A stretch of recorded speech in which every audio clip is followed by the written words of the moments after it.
Hello, this is David Baumblatt from Terrapin Leadership. Today's episode, we are going to be talking about how more and more Americans are leaving America. As you know, I left America in 2010. At that time, I don't recall it being anywhere near mainstream or America's going to collapse, civil war. I think it was the people that I remember at the time, also a lot of white guys. They were looking for adventure, number one. They were dissatisfied with America. That could be a general dissatisfaction. There could be some other reasons, whatever, adventure, like I think I said, maybe a job opportunity, maybe you get girls. There's a quick thing on Passport Bros here, but it's radically changed now. So this has been 16 years since I left. People now are leaving more, it's increasing, and they are leaving now because it's more clear-cut reason that America is in decline. You'll see. In fact, I don't think I have it here, but there's something else to it. A lot of these, I guess you could say the typical MAGA, I call them cucks. We're going to show, meaning it's weird. A lot of times the MAGA people like to make fun of the liberals as being libtards or whatever. These MAGA people are cucks, and we'll show it. Same thing with the war in Iran. You could still support Trump. Like I said, I still can't think of a better president than Trump. I'm not a fan of J.D. Vance, and I'm not a fan of Marco Rubio. I'm not really a fan of many politicians. So you could still disagree with Donald Trump's policy. What's going on in Iran? It is going to be a catastrophe. I'm looking forward to it, though. Like, so you know my view. I am fully in favor of a ground invasion, one, and I'm fully in favor of a military draft, number two, because until you wake people up to a sense of security or economics, people don't change. But Americans, we grew up and we constantly believe we're the good guys. Remember World War II, the good guys, the evil Nazis. I mean, it's the same thing. We're always the good guys. The world's changing. But if you really think we're the good guys of doing what we're doing in Iran, and I look to Israel, Israel's got to do what they got to do. And if Israel wants to go to war with Iran, that's their own thing. I really don't have a problem with Israel or the Jews. But you American cucks want to spend your taxpayer money and the soldiers coming home in body bags. Have fun. I really do look forward to the military draft coming. But anyway, we're going to look at some of the news. But what I forgot to mention is a lot of these, like Dan Bongino, who's an absolute traitor, they like to say now that I would be considered the doomer grifter. The people that are, again, I'm not following that much. But the point is, I think there's a counterculture now with the true MAGA talking about other, and again, I'm fine. I don't consider myself MAGA. I consider myself a nationalist. But anyway, the doomer grifters, and I think the doomer is America's going down. It's going to collapse. It's going to be civil war. It's going to be revolution. Now, I would just say the big difference between me and this was I was saying this decades ago. I'm not on some bandwagon that says, something. I think because you have to ask a common sense question. Why did I leave America? I didn't leave for the women.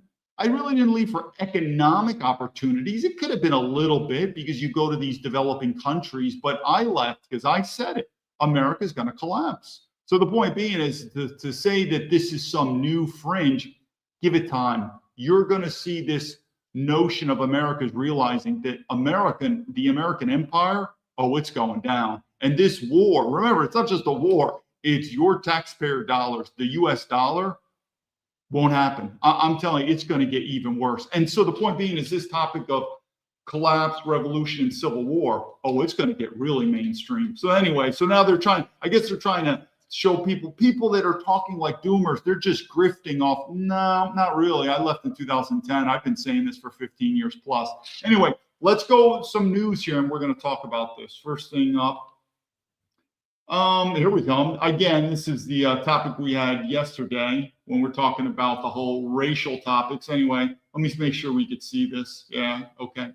So anyway, this is, I guess, British expats going to Austria. Austria's a beautiful city. I mean, I think they talked about, Vienna. Vienna's been rated as one of the most top cities in the world. It's been rated as the number one city by so many. I won't go into it. It's the Mercer report. It ranks cities around the world, cleanliness, family-friendly, education, cost of living, everything. Vienna's been ranked as number one in the world for like decades. So anyway, I guess this British expat, the black person, what did I say? She's not British. You know, this goes into what we're talking about. She might have a British passport. She's not British. Why doesn't she want to go to Africa? Why doesn't she want to hang out with black people? Because she's a white supremacist. It's not my fault, but she should have never gotten a passport, a British or a European passport to begin with. Let's move on here. This is where a lot of the cup MAGA people don't like to talk about it, because they're kind of what's the word I'm looking for? You know, with Donald Trump, they can't say anything negative, but Eric Trump, past 6 months, he's poured his heart and soul into this project. Yeah, how about putting your heart and soul into military veterans? Your father just is going to send many soldiers to their grave. And I get it. A lot of these, what we're going to do is, there's going to be a video. I want to remind it, but there's a lot of MAGA people who've just drank the Kool-Aid. And I want to remember this story when we do the video. I'm telling you, the war in Iran is going to be absolute disaster. And it's going to be this. This is to men. Let me bring this out, because men should understand what I'm saying. Men, do you know when you talk to women and they have these unrealistic dating standards or marriage, like they are an average woman and they want a Superman? And we as men know that these women are delusional. We know that. So I want you to get this, because men get this. You know these women, but at the same time, you're not going to be able to convince most of these women until that saying called she hits the wall. The wall. What's the wall? You know, she's 35, 40 years old. The biological clock. She gets older. Meaning the laws of nature is the wall. And no matter how much we try to convince these women that they're delusional, they might not change, but the forces of nature are going to do it. I want you to remember that, because I'm telling you, we're going to do, if I remember correctly, there's a clip coming up later, and I'm going to say that for you men now, and particularly men that are MAGA. I'm telling you, you're delusional, and you're going to see it too, but you should know that. What do you do when you see a delusional woman? Kind of what I did in America. I left. What do you do with a woman like that? You can't do anything. You got to leave her. You got to leave her and just say, best of luck to you. I don't know. Maybe there's a 1% chance she actually finds that guy, but no one's going to convince her except the wall. And the wall, the laws of nature. And that's going to happen in America, because this American empire, it's going to collapse. Give it time. But anyway, let's, so again, this is Eric Trump. This is kind of the people who drank the Kool-Aid. Can't say anything negative about the Trump family. Can't say anything negative. Okay. Let me change this up here. For this one, all right, let's see a video here. But as I've said, I fully back the Trump ground invasion, and I fully back a military draft. And I'm telling you, you're going to see these MAGA patriots, how fake they are. Anyway, let's take a look at this. This is obviously propaganda, but anyway, let's take a look.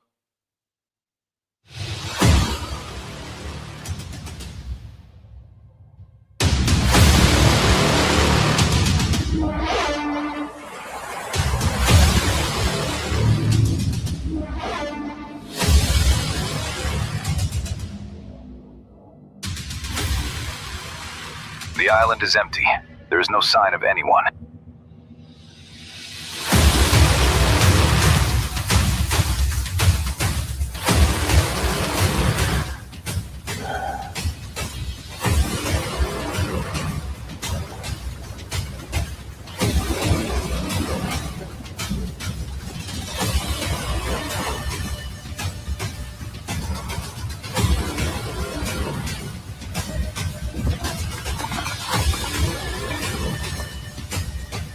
Sir, Iranian forces have fled before our attack.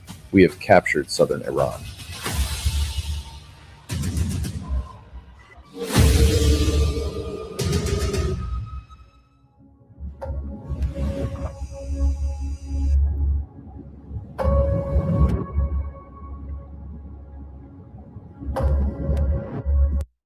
Interesting video. Well, yeah, let me stop it just a little bit. It's pretty cool.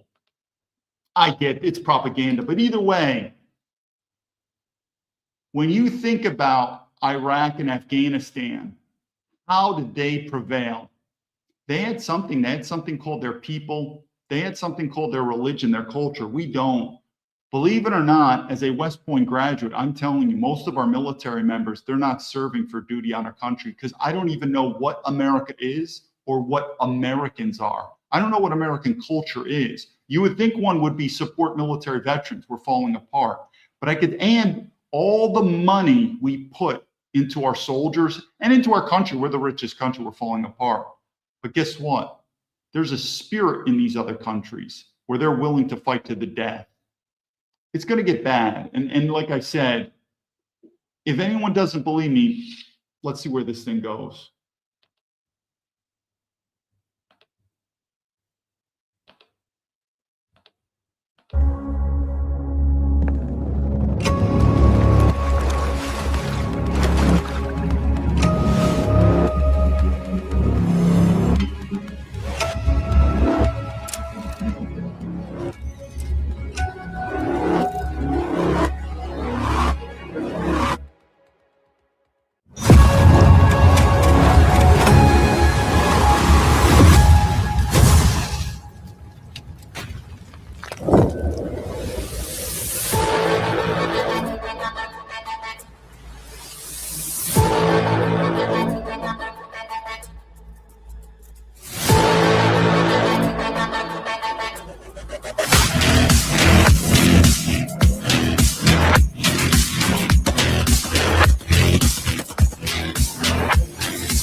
Welcome to the hell.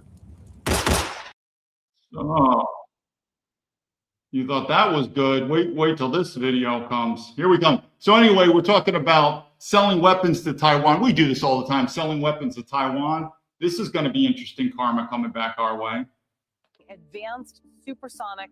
Tonight we examine one of the most consequential developments in global security in years, and one that has the potential to reshape military dynamics in the Middle East and beyond. In recent days, multiple international media outlets and defense sources have reported that Iran is nearing a major arms agreement with the People's Republic of China involving advanced supersonic anti-ship missiles. If finalized, this deal could significantly amplify. So I want to make a point known, and I said, I don't believe China is going to get into this war. But when I mention that, I'm talking about open kinetic. But I hope no one was confused. But behind closed doors, with intelligence providing, logistics, or selling weaponry, oh, absolutely, they're going to do that. I mean, you don't think China's pissed off that we're selling weapons to Taiwan? So I don't believe China is going to literally enter the fray. Russia's a little different, but Russia's bogged down with Ukraine. But I'm sure Russia's doing the same thing, giving them intelligence like it was reported. But will China sell this technology? They're called supersonic missiles. They're a high technology to take out aircraft carriers. Oh, they'll do that. Are they evil? Should they not do that? I don't know. Wouldn't you be pissed off when we sell stuff to Taiwan? I don't blame them. Again, we're delusional Americans. We think we're the good guys and everyone should be on our side. I mean, the Europeans are not even on our side. Even though I've always said we should defund NATO. I've always said it. We should defund NATO and get our money back. But we should do our best to be allies. But if I was a European country, I wouldn't fucking help out America. I'd be like, what war? We weren't even consulted with the war. We're the same country that you not only insulted and threatened to take over Greenland. Go fuck yourself if I was the Europeans. But anyway, let's keep going on this. But China, oh, absolutely is doing this. Tehran's naval strike capabilities at a moment of intense strategic competition with Washington. These are not ordinary weapons.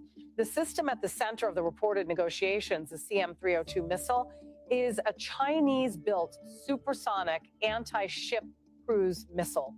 It is designed to approach at extreme speed, travel low over the sea surface, and evade radar and defensive systems on large surface warships. Experts say its range of about 290 kilometers and flight characteristics would make it especially difficult for conventional ship defenses to intercept. Well, that'll be interesting. You know something here, we're just gonna, let me just bring this up before we see this. It's gonna be a failure, but here's something else too. And we're gonna show this clip. I know you're seeing it, and I'll do the, here's the point. A lot of, when I first came out on social media, I had a bigger platform, and boy, did I get bombarded by the MAGA folk. There's a lot of retarded, and I defended the Taliban. And what do I mean by that? Well, first of all, I really don't care that much about the Taliban. I don't care much about Afghanistan, but I don't have a problem with the people. You know, best of luck to them. But we lost that war, number one. Two, do you ever remember watching that movie Red Dawn, where Americans, we were invaded by the Russians? I was a kid. I actually wish that movie was true because I wanted to kill the Russians. I wanted to be what was called the Wolverine, special operations. But the point is, what would Americans do? Fucking lock and load and kill the Russians. I mean, that's almost to the point. It'd be cool. It'd be like, man, ready to kill these Russians. But of course we should have locked and loaded and killed as many Russians as possible. Why wouldn't we do that? Well, then I remember social media, man, I got so much backlash from these dumb cucks because they don't understand patriotism. What would I do if I was the Taliban and you saw an invading force? Fucking kill them. I'd be like, well, what are you doing? You're invading my country. You're going to fucking teach feminism in this country, multiculturalism, take our resources for the globalist corporations. I mean, what would you expect the Taliban to do? Just give up? Just say, okay, I'll be your bitch? What would you expect? I would expect them to fight. And they won. Good for them. And notice how much money and backing they had? Not much. But they had a sense of mission. What are we doing? Like military soldiers in Afghanistan. What are you doing? Money. Think I'm wrong? What values are we protecting? Now we're going to go to this clip. This is what we're sending our soldiers off to battle to defend feminism? Is this what we're all about here? Anyway, so it goes on here, and I say very clearly, a man does not defend women in a feminist society. But hopefully everyone can see this video here. Let me bring this up. But everyone's harping on the guy here for not defending the women. Oh my God, he's not defending the women. He's not protecting. We live in a feminist society. I don't see women. I see a human being. It is what it is. If we lived in a traditional society, now everyone's harping on the guy, this and that. Let me bring this up here. 1 second. So if we lived in a traditional society, then it would make sense. So the point is, again, we're going off to these wars. What are we defending? What are we trying? We're defending feminism. We're defending globalism. We're defending socialism, corporate globalism. We're defending the 1% getting even more money. We're defending a society where we get censored, where military. What are we fighting for? I guarantee the Iranians, similar to the Afghan Taliban, and oh yes, China will be the same way. When you're in a defensive posture, there are so many more reasons why you should fight and die. When you're in an offensive posture, which has basically been America for the last 50, 60 years, then you have to wonder, what the fuck are we doing? We're government mercenaries. I am telling you, I'll put everything on it. Once the body bags start coming back, it's downhill. We constantly glaze over Navy SEALs, Army Rangers, and they're getting diluted. But we're talking the regular sailors, the regular soldiers. Once body bags start coming back, it is going to kaput. It's going down. You're going to see it. Anyway, let's go to this one thing. This is the typical MAGA girl. So MAGA girl is so she's an ultra MAGA Trump girl. She's cool. I wrote, it's falling apart. MAGA's falling apart. It is what it is. And I said, and she's like, it's not falling apart. We are falling away from the rhinos, and that, hey, we're still fucking globalists. MAGA is still globalist. And I said, nice time for a military draft. And she's like, we don't need a draft. Patriots are stepping up and enlisting. Sure, why don't you enlist, MAGA girl? Enlist, have fun.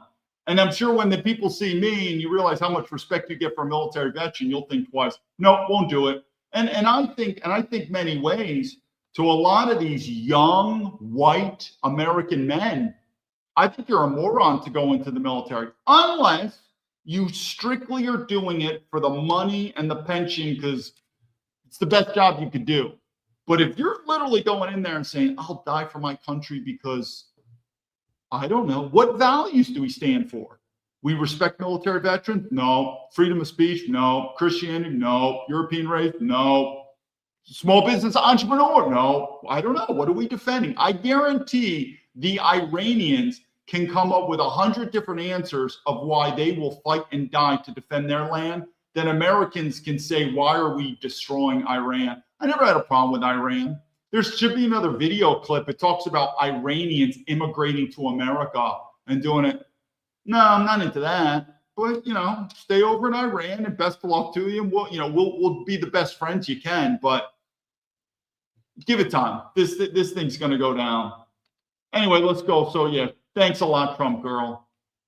Share this tab. This is another reason, too. A lot of these MAGA people are morons with Taiwan. My bad. Again, I lived in Taiwan extensively. I'm telling you, it's not a war. So hopefully everyone can see this. This is the Cheng Li-wen. She's part of the Kuomintang. That's one of the parties. And she's going to China. So remember, this is, let me just emphasize this. This would be like the Democrat or the Republican candidate saying, whatever your stance is. I mean, this is how high it is. She's went to China and she's like, I want reunification. And I've said many times, I'm not rooting for Beijing, nor am I rooting for Taipei. Taipei is the capital of Taiwan. It's whatever they want to do. I mean, we in America are falling apart. I say this to Americans, spend less time worrying about the gookie chinky chinkies in Taiwan. I mean, what do you have, a fucking Asian fetish? Like all these cuck guys, you have an Asian fetish? What do you girls have an Asian fetish? You want to eat cookie? Spend more time, pay more attention to America. Maybe start with American military veterans. Isn't that, because you want to start wars all the time, you need military men. You need live soldiers to be dead veterans. So I would say spend more time worrying, caring, emphasizing American military veterans, along with other things in America, besides the Taiwanese. They're fine. I like the Taiwanese, but it's sort of like the Iranians. They're not us. They're not our people.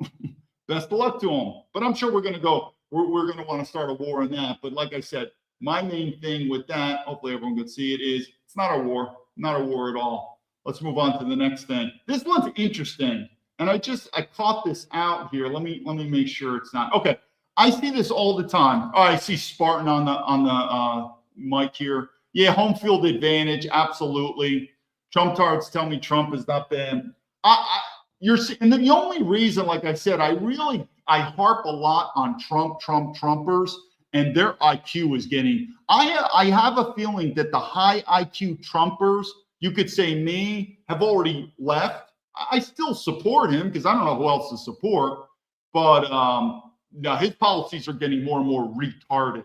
But so again, I harp mostly on the Trumpers because those are the people I'm talking with mostly. I don't spend that much time talking to far left or whatever, even though some things I probably agree with the far left. But anyway, this is something that's really retarded that's happening a lot.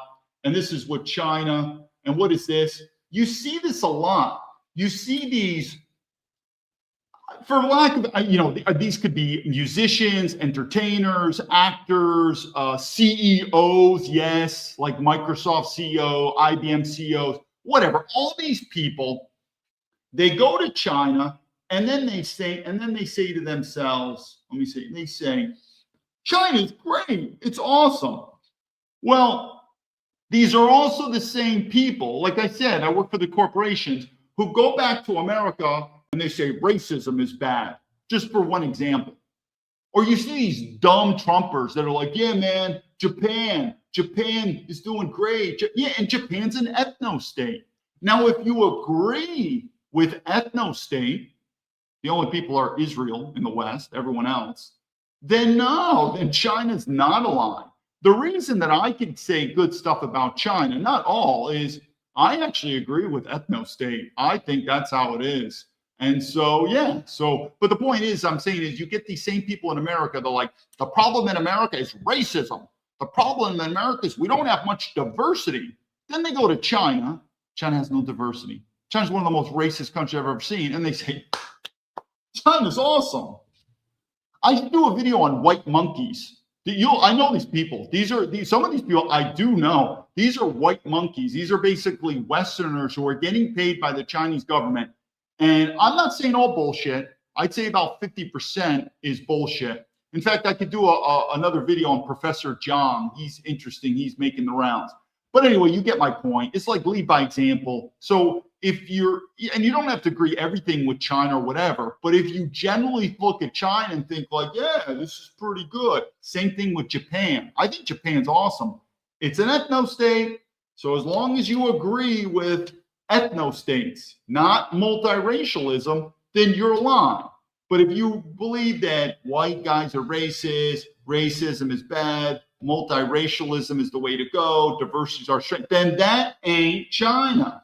That's not Japan. It's not India. That's not Saudi Arabia. That's not Iran. It's not Israel. So all I'm saying is just don't be a retard. Just understand what your principles are. Anyway, let's go to the next one here. Oh yeah, I thought this was, I'd like to say funny, but it's not so funny. But this is what happens when you have women as your leaders. This is in Europe. Anyway, small entertainment. So anyway, this is a North African guy. He killed people in Germany. He tried to escape the police. And here we go. Let's get some entertainment. Again, this is what happens when you have women as your leaders. This African should have never been in Germany in the first place. Never should have gotten an opportunity. And now he's dead. He's going to see this. But this is the reality, and we have to show this to people because otherwise they don't realize this is the danger of when you have women. And I think Angela Merkel is probably going to go down as probably one of the worst leaders in the history of Germany. Literally. I mean, just absolutely horrible. It's over. It'll be over soon. And I feel actually sorry for this black guy. I don't. So we'll do Leadership 101. Anyway, I think it's here. It's coming up. Get ready. And that's what we have when we have women as leaders. Right there, gentlemen. That's what we have. Let me do this. Share this. And so one thing I would say is, let me do this. I don't blame any of these, but what did I keep saying about the children? You don't blame the children, you blame the parents. I mean, if I was a black guy, or let me just put this, if I was a black guy or African guy, and then you got a woman like Angela Merkel, it's like, come to Germany, basically have free sex with all the women, rape them, that, have free stuff, get a free German passport. What would you do? I don't blame those guys. I think they're pretty smart for whatever IQ level. Who do I blame? Well, I blame Angela Merkel, the politicians, but then I go one step further. I blame the white German men. How you even elected it. If you're a man and you prefer a woman as your leader, you're a cock. Now, there are times where you may have to settle for a woman because all the guys are cocks. And you're like, oh my God. This is the next video. I didn't realize this. This is the next video for Germany, the AfD. The AfD, the far right, is a woman. And so, yeah, I would be one of these guys in Germany thinking, all right, I'm going to vote for a woman. But the key question is, do you prefer? I would prefer a guy. But if there's no choice, I get it. But this is what happens when you get women in charge. But anyway, this is the AfD. This is the far right. I totally agree with them. I've said many times. They said Germany's far right has called for the U.S. troops to leave Germany. 100% agreed. I kept saying this. Now, also, though, and I think Americans know that we want our money back, meaning we're going to stop spending American taxpayer money on Europe, and it's time to bring that money and spend it in America. So it's a win-win. It's a win for America. We get our money back, and it's a win for Europe. It's time for them to stand up and stop being cucks. So pretty good on that. Let's go to this one right here. This is the last one, which is pretty interesting. This is about Charlie Kirk. It's saying that he wasn't killed. This is a setup, this and that. His microphone was rigged. It's hard to, let me bring it down to a picture here. I think there was a good picture. Anyways, Micah, this is again Israel, Mossad doing an assassination. The guy was a patsy, this and that. And a lot of people are believing this. And so watch this. I'm going to show you Leadership 101. Is this true or not? Well, I don't have any proof on it. Maybe do I believe it? Absolutely. Meaning I could be wrong, but I'm not going to deny it. We'll just say I'm not going to confirm or deny. But why? Well, think about it. It's something we learned at West Point. It's called integrity. Once you lose your integrity, you lie, you cheat, you steal. It's hard to get it back. And once that integrity is gone, then everything else that you say, do we believe you or not? Look at my story as an FBI agent. You think it's odd that these people are absolutely ignoring me? It's a cover-up, which goes to my last clip, and then we'll finally get into Americans leaving. We're going to go into this last clip here. Let me come here. So I don't know if you guys know this guy, Christopher Wray. He's the deputy director. So Dan Bongino left. And you tell me, why did Dan Bongino left? For the money. Because this guy, Christopher, I guarantee if you met him, he would say, I am truly a schmuckatelli. I cannot believe I got the deputy director job. It's a once-in-a-lifetime job. So again, it goes into the point. Why would Dan Bongino leave? It's all about the money, meaning it's corrupt. So anyway, here we have the deputy director. He knows about me. And this guy absolutely spies on me, and he doesn't have the balls to talk to me. It's an absolute cover-up. So what I'm trying to say is whether you believe my story or not, well, I know it, and I've seen it. The FBI's corrupt. I mean, don't you think this guy should respond or something? It's like cocks. They're such cocks, these people. Like I said, 9 times out of 10, if you make a career in the government, you're not smart enough, you're not hardworking enough, you're not risk-taking enough to get a job in the civilian world. Dan Bongino is a great example. He preaches duty on our country. He's a patriot. We're going to fix the system. And he went in there and he's like, nah, fuck this. I'd rather make millions of dollars doing my podcast. And he left. This guy, Christopher, he ain't going to leave. I know his background. He hit the lot. Meaning, that's what I'm saying. Most men who can be deputy director, they hit the lotto. And they would never quit. Never quit. You know that. Wouldn't even quit. Dan Bongino does. Why? Because there's not many guys that make millions of dollars. So then we'll finally get to the topic today about Americans leaving. But back to that. To Charlie Kirk, conspiracy, assassination, cover-up, patsy. What do I think?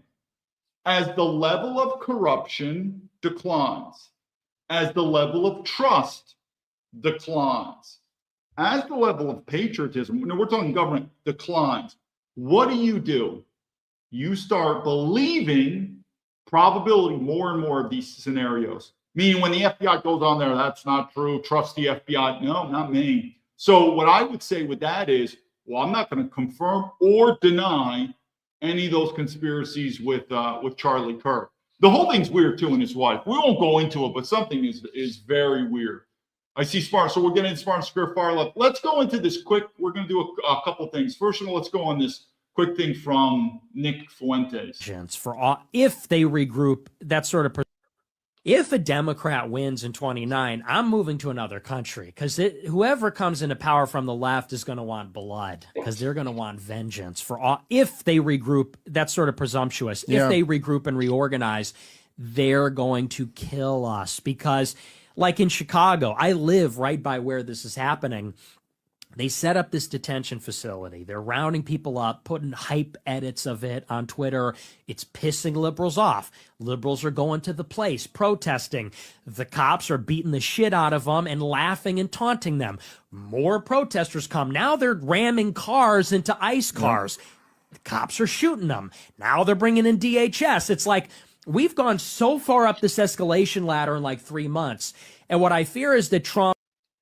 Yeah, you're going to see it. I ended it quick. He mentioned something like He wants this candidate. There were a couple things that Nick Fuentes, and congratulations to the kid, and I feel sorry for his censorship. Remember I told you when I first was on social media, I wasn't prepared for the censorship, and someone told me about the censorship from Nick Fuentes, and I thought maybe there's a conspiracy or something like that, but no, the censorship is retarded.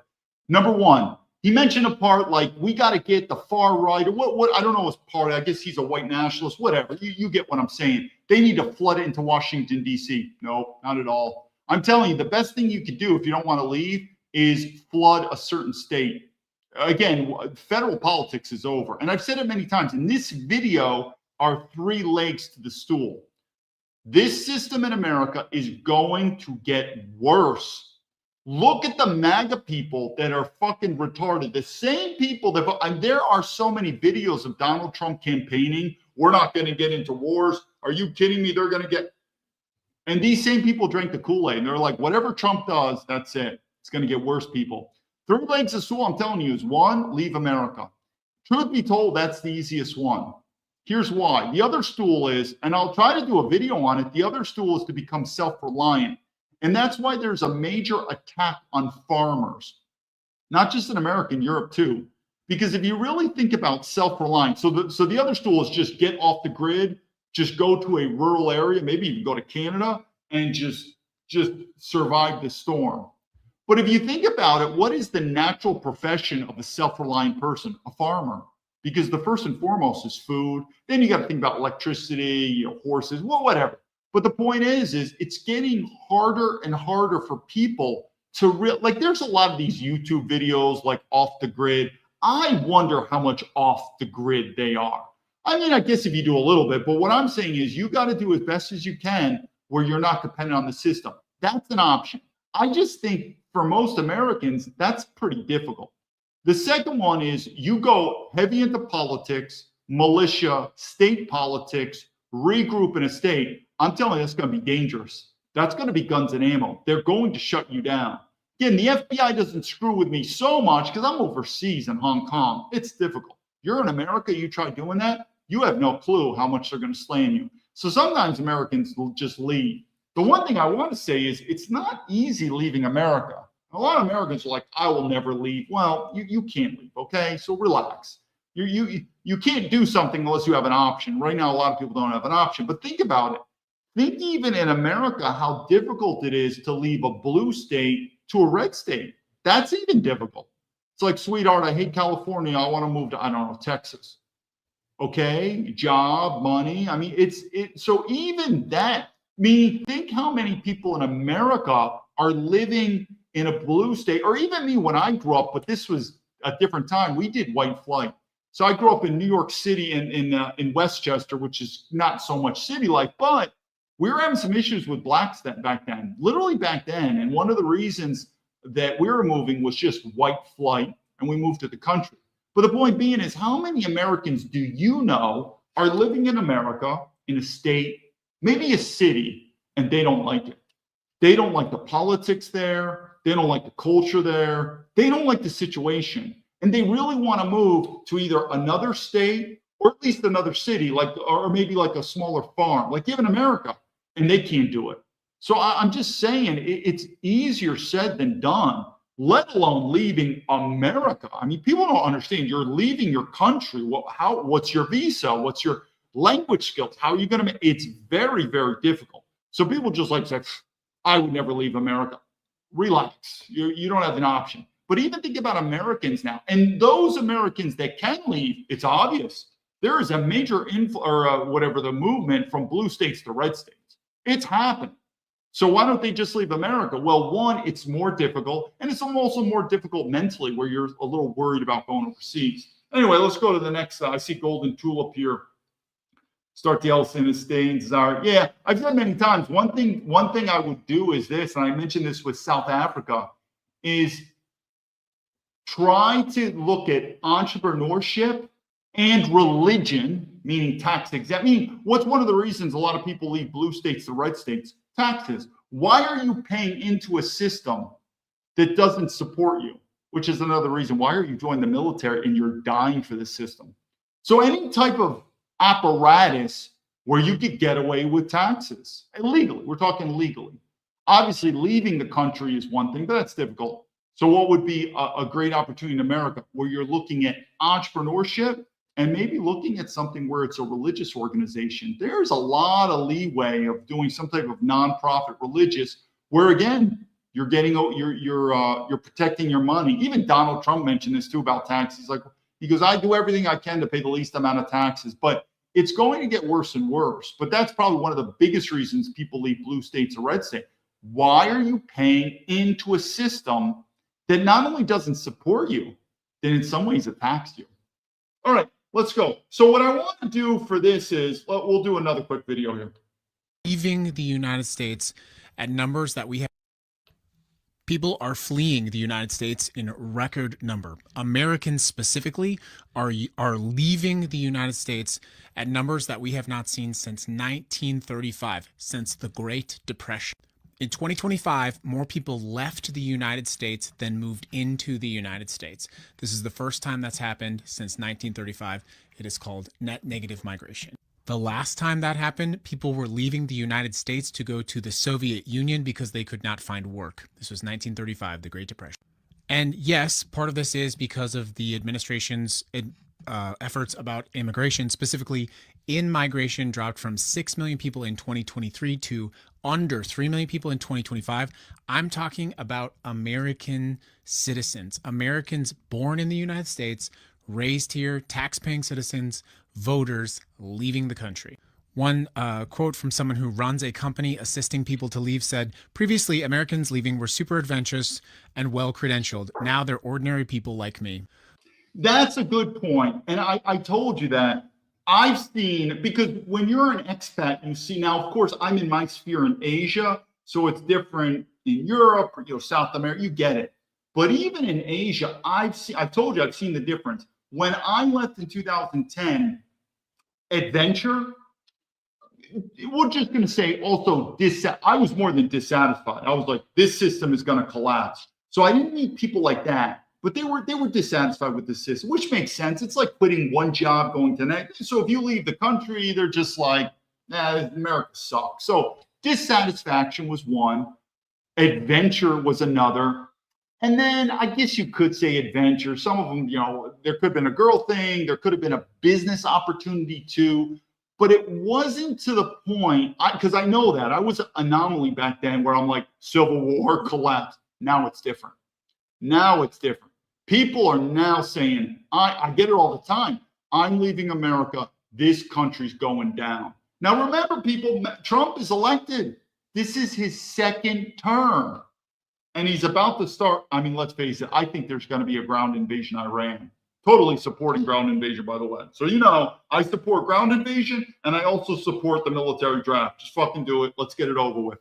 Meaning, you get it over with. It's the only way to convince a lot of these dumb MAGA people. And like I said, I'm not criticizing the liberals because I don't really hang out with the liberals much. But anyway, now you're seeing Americans.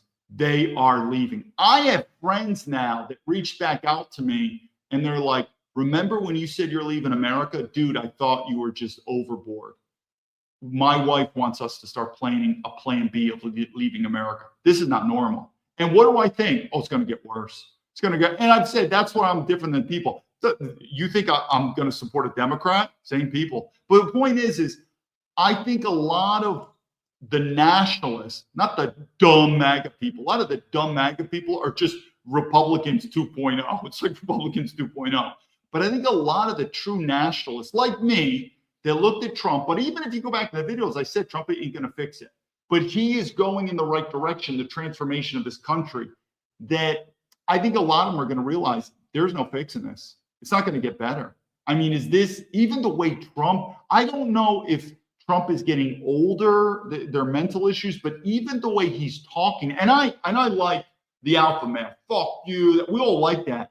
But how he's talking to Europe and countries, and we're going to bomb. Remember, this is a guy who dodged the draft. Meaning, I would love for Donald Trump to say the same shit and Barron Trump gets drafted. I want Barron Trump, meaning there's a difference between a shit talker and doer. This guy dodged the draft 5 times. None of his kids served in the military. But if Barron Trump was in the 82nd Airborne going there, and Donald Trump said the whole thing, it would change. It would change the perspective. So Donald Trump says the same thing, but his own son is going to be deployed on the front lines. It would make a difference, but he's not, and he's not going to fucking do it. So the point is, Trump is getting sort of more and more borderline retarded. But like I said, let's keep going with this. The Wall Street Journal analyzed 15 countries, and they found that at least 180,000 Americans moved in 2025 alone. That number is incomplete, by the way, because the United States government stopped tracking people who leave, citizens who leave the country around the Eisenhower administration. So I know that. So a lot of American citizens, when they leave America, similar to me, I'm different. The government pretty much knows where I am, but a lot of American citizens, because it's optional, when they go overseas, they do not report themselves to the embassy or consulate, the U.S. Why? Because one of the reasons they are leaving is this big brother notion.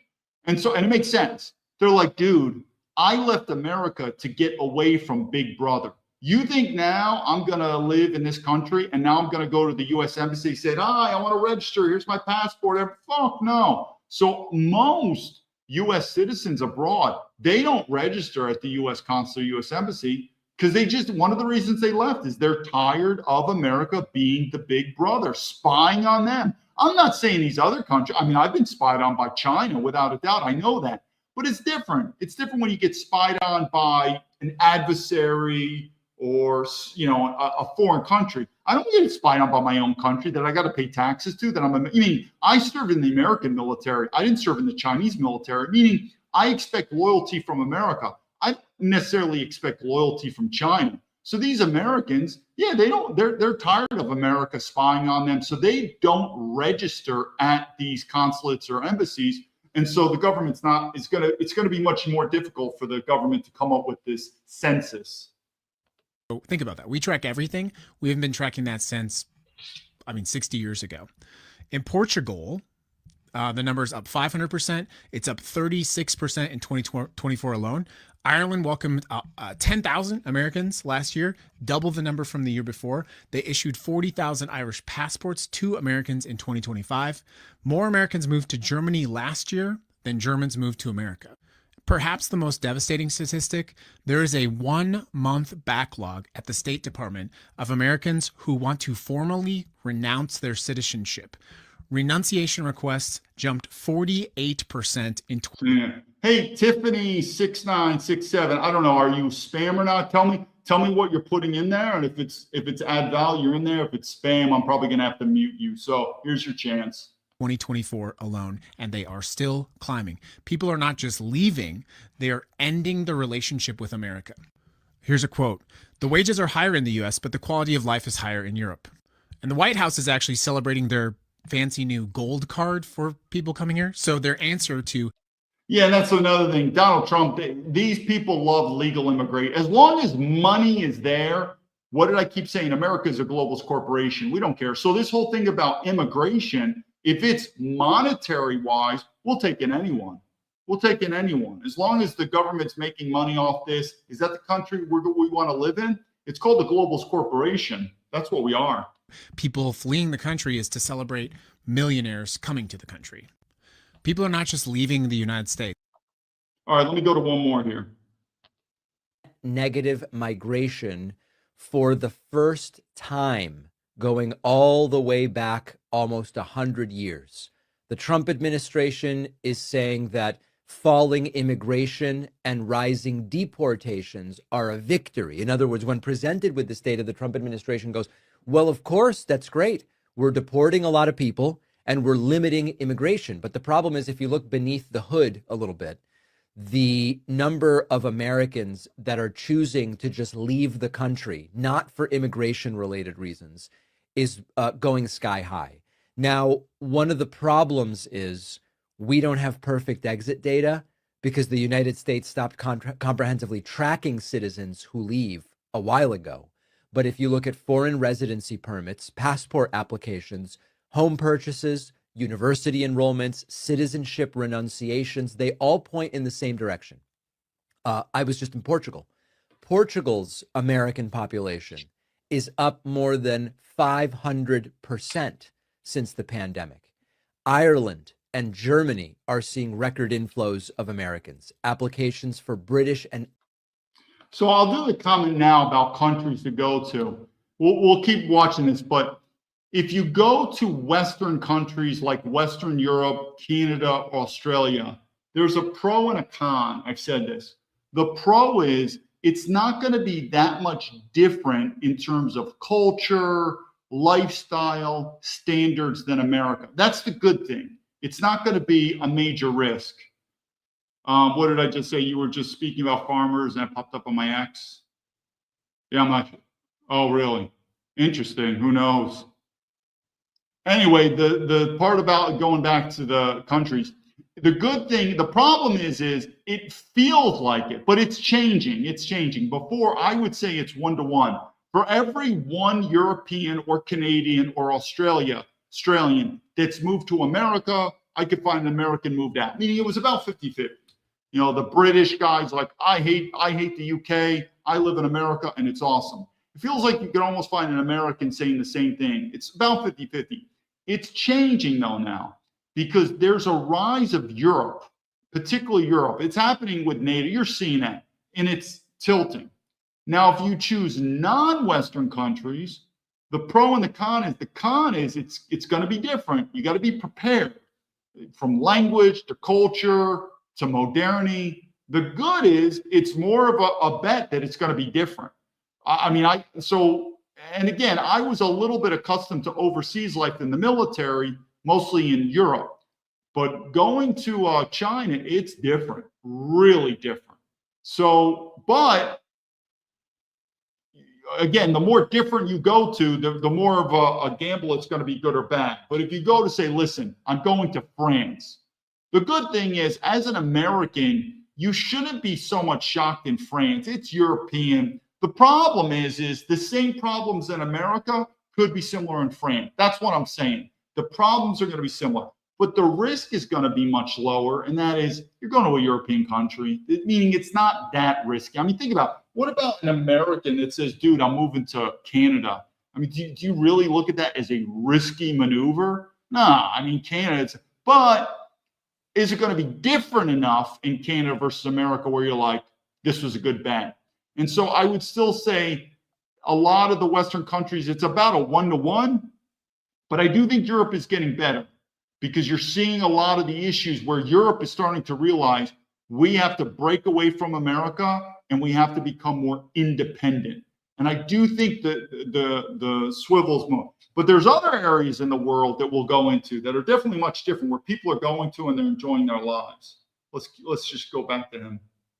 Irish citizenship are at historic highs, and requests to renounce American citizenship jumped sharply in 2024 in advance of the swearing in of Donald Trump, and they are again accelerating. Now, this isn't really theoretical for me in a lot of ways. First of all, I was just in Portugal, met a ton of Americans who relocated there. These are not tourists. These are not, we're trying it out for 6 months. These are families with kids in many cases, mid-career professionals, retirees, people who sold their homes in the US and permanently have moved to Portugal. And when I would ask them why, there were only a few answers, and they were very clear. They were things like, I don't like wondering whether there's people in the grocery store who might pull out a gun. I was just about to say that. It is one of the, now China's totally different. The safety in China from physical violence is ridiculous. Same thing with Japan.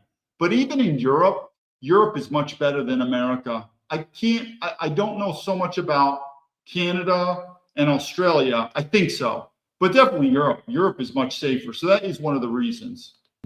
Or at the movies who might pull out a gun, like they just don't really have guns around. They don't worry about their kids having to do active shooter drills. They don't worry about school shootings. They don't worry that a medical emergency is going to bankrupt them. They have predictable healthcare costs. Insurance is affordable. It's just lower stress. Now, more than 100,000 American students are enrolled abroad. International students coming to the U.S. are declining. And there's a Gallup poll that found 1 in 5 Americans would. I think for that, it has a lot to do with the money. The universities in America are way too expensive, just way too expensive. You go to European universities and you'll save a lot of money. But meaning the typical American will go to Europe in terms of quality of life. And I see Golden Tulip, Japan.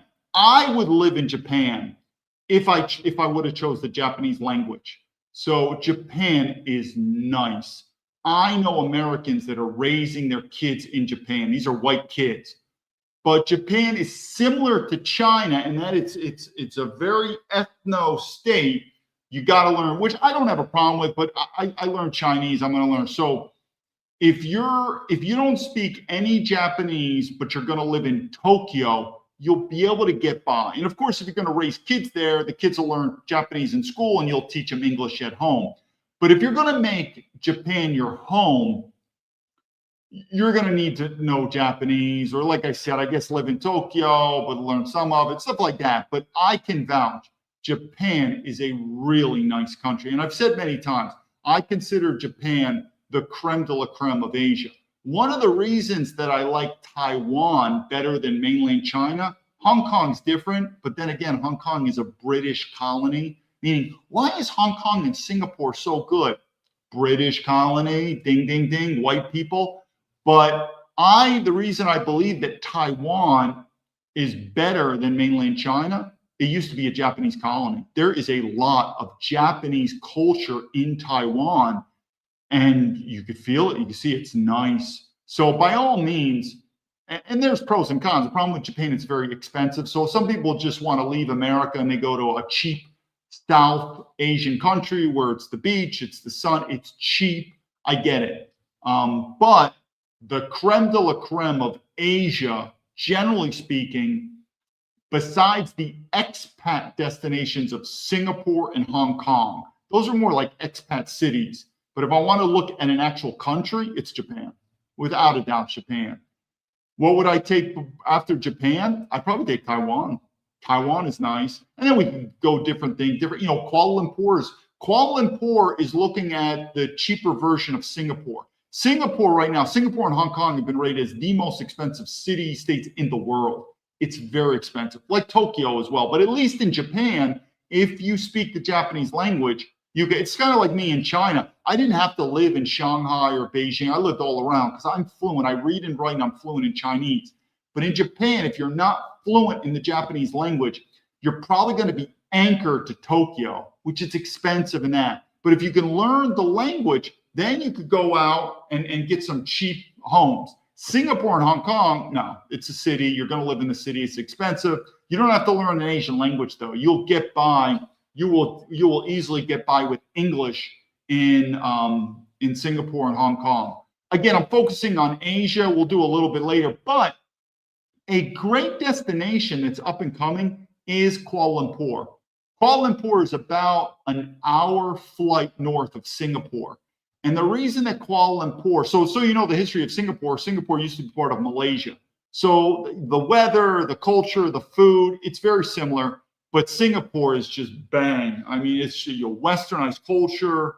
English is an official language. It's creme de la creme in many ways. Kuala Lumpur is the cheaper version. So if you can't afford Singapore, which most people can't, Kuala Lumpur is pretty cool. You go there and you get a much cheaper version. Then you get other places like Thailand and Vietnam, and it depends. Or some people go there to retire. So they're looking at a very strict budget. That's where Thailand and Vietnam, even Cambodia now, because there's monetary reasons. But like I said, if I was looking for a country in Asia, an entire country that you said, David, where do I go? Especially if you're going to raise kids and you're willing to learn the language, Japan, 100% Japan. Anyway, let's keep going. I'm gonna go to another video. Seen since the Great Depression, but also for the first time in decades. Telling you now about a record number of Americans leaving the United States, once known as the land of immigration. America is now witnessing a wave of immigration. It's a shift not just seen since the Great Depression, but also for the first time in decades. More Americans are moving out than moving in. A striking demographic shift is unfolding, one that's not been witnessed in 250 years, in fact. In 2025, the United States recorded net negative migration. Estimates by the Brookings Institution suggesting the country saw a net loss of around 150,000 people last year, and the outflow is only expected to grow in 2026. Meanwhile, in-migration into the U.S. dropped sharply to between 2.6 and 2.7 million in 2025, down from nearly 6 million in 2023. But the Trump administration is hailing this exodus. Trump is seeing the negative net migration as a fulfillment of his campaign promise. Maximize deportations and minimize newer visas. But then this record surge is not being driven by undocumented migrants alone. An increasing number of U.S. citizens are choosing to leave. They are relocating with their families, seeking countries that are seen as more affordable and safer for them. An estimated 4 to 9 million Americans have left the U.S. As of 2022, nearly 1.6 million Americans were living in Mexico. More than 250,000 were in Canada, over 325,000. And you're probably looking at that. One of the reasons is, one, maybe a lot of the Mexican, it could be Mexican Americans, or it would be Americans who just want a cheap lifestyle. Otherwise, let's face it, Canada, Ireland, UK, one, you don't have to learn a foreign language. And two, like I said before, the culture is very similar. So these would be the expats who don't really want to take a more risky move, going to Asia or South America, whatever. And even if you're in Mexico, you're close enough to America to come back. So like I said, I look at that and I think, one, Mexico, it's probably about money, maybe Mexican Americans going back, but I think mostly Americans are like, we're going to save a lot of money. Then the ones who went Canada, Ireland, UK were like, we want to get out of here, but we want something as close to the American culture as it is, don't have to learn a foreign language, and they did that. But the people who go to Asia, and I'll do some more talks on Asia, they're definitely a different breed. I think there's more adventurism in there, more risk-taking, and it's different. It's different. In fact, one of the things we need to talk about, let me just talk about it now, is people don't realize, and that's what I'm saying, a lot of these Americans are like, I would never leave America. Well, you can't. One thing that most people don't realize, remember the issue with me and my passport? What's going to happen with your visa? Meaning, what type of visa do you have? Do you have a permanent residence? Can you get citizenship? Most of it can't. The good thing about Hong Kong is 7 years and you'll get a permanent resident. You'll never get citizenship unless you're Chinese. It is what it is. But they will give you permanent resident, which is big. China is just, we're talking mainland China. Then again, I wouldn't advise mainland China. If you're a Chinese American, that's a different story. But if you're a typical white guy, I wouldn't advise it right now. It's changed. Anyway, in China, they are coming out with permanent residency, but it's after 10 years, very few people get it. It's very difficult. The system's not there. And I don't even think a lot of people want to live in mainland China. Taiwan's different. Taiwan is I can't remember. It's a 5 year. 5 year, you can get permanent residency. Singapore, you get permanent residency, but it has to be renewed. Good luck to get citizenship. You're not going to get it. Then you get to a lot of, so Thailand right now is becoming less and less appetizing. Why? Because I really think Thailand was the #1 destination for not just tourism, like, hey, let's have sex and party, the beach, but also for retirees. Or you could say young guys also, I guess, but it was your retirees. And I think it's a combination of maybe the expats were not having a good reputation there. I mean, let's face it, a lot of people go to Thailand to have sex with girls and maybe not really embrace the culture. And I think it was getting more expensive where they started raising the prices. So now Vietnam is turning into the new Thailand because it's more cheaper. It's more conducive. And then you got Cambodia, which is even lower. But in terms of what we're saying is when you move overseas, most Americans have no idea. Like when I moved to China, my original visa was a student visa. I went, even though I could speak Chinese, I wasn't at the level of business fluency. So I got a student visa to study Chinese language at a Chinese language school. I was doing this in America, again. So I arrived, they gave me a 1 year student visa. I can renew it though, because again, if you're on, as long as you're giving them money, they'll renew it. But And that's how it started. And then it transitioned to a work visa. So the point is a key is when people say, I'm going to leave America, where are you going to go? What's your visa situation? What does that country offer in terms of long-term visa or permanent residency? What you'll find is it's very difficult. I mean, you have to do the research. Now, let me just get the cat out of the bag right here. Oh yeah, I forgot to mention the Philippines. Yes, Spartan, thanks for the Philippines is good to move to if you're retired. Yeah, so you'll find a lot of American retirees go to the South Asian countries. And I think they do it for three reasons. One, it's cheap. Remember what I told you about even China? Forget Hong Kong and Singapore. That's ridiculously expensive. But even in China, Beijing and Shanghai, I lived in both. These are expensive cities. So I think a lot of guys, they want to go, and it's usually white guys. I get it. You don't find many white women in Asia. There's probably that whole sexual thing, but you don't run into that many. So it's a lot of white guys. So I think they choose South Asia. One is the money. It's just cheaper. Two, you're retired, you're not working. Let's face it, warm weather, living on the beach or that coastal area. Japan can get cold, Beijing cold, and whatever. So you got the nice atmosphere. But then it's the culture. They do cater to culture in terms of one, tourism, but two, it's just been going on and on about a lot of older American retirees moving there and retiring. So the ecosystem has stepped up. Meaning you don't do that in China. I mean, like you're an older white guy, like I want to move to China, retire. It's unheard of. But Thailand, the Philippines, Malaysia, like I said, not just Kuala Lumpur, Malaysia, and then you're also starting to see Cambodia. So it's the system set up because one of the first things you got to ask is, what are you going to do for a visa? Now, one of the areas, I won't go into it too much, but if I was a fluent Spanish speaker, Argentina, I have to give it to them. For the South American countries, they are much more liberal. As long as you live there, I guess you have to learn Spanish, of obtaining one, permanent residency, and even possibly getting citizenship. Because the way the South American countries are, they're sort of have this notion of America immigration, like Brazil. So the good thing is if you choose South America and you want to research the country, one, I would assume you want to learn Spanish, or I guess Portuguese if you're going to Brazil. But two, their process to get permanent residence or even citizenship is much more, you could say, reasonable.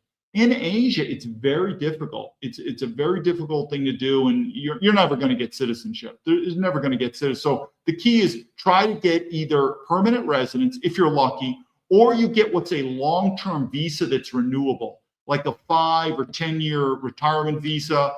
And as long as you do what you should be doing, you're not breaking any laws, it's usually automatically renewed. But I just want to emphasize that part.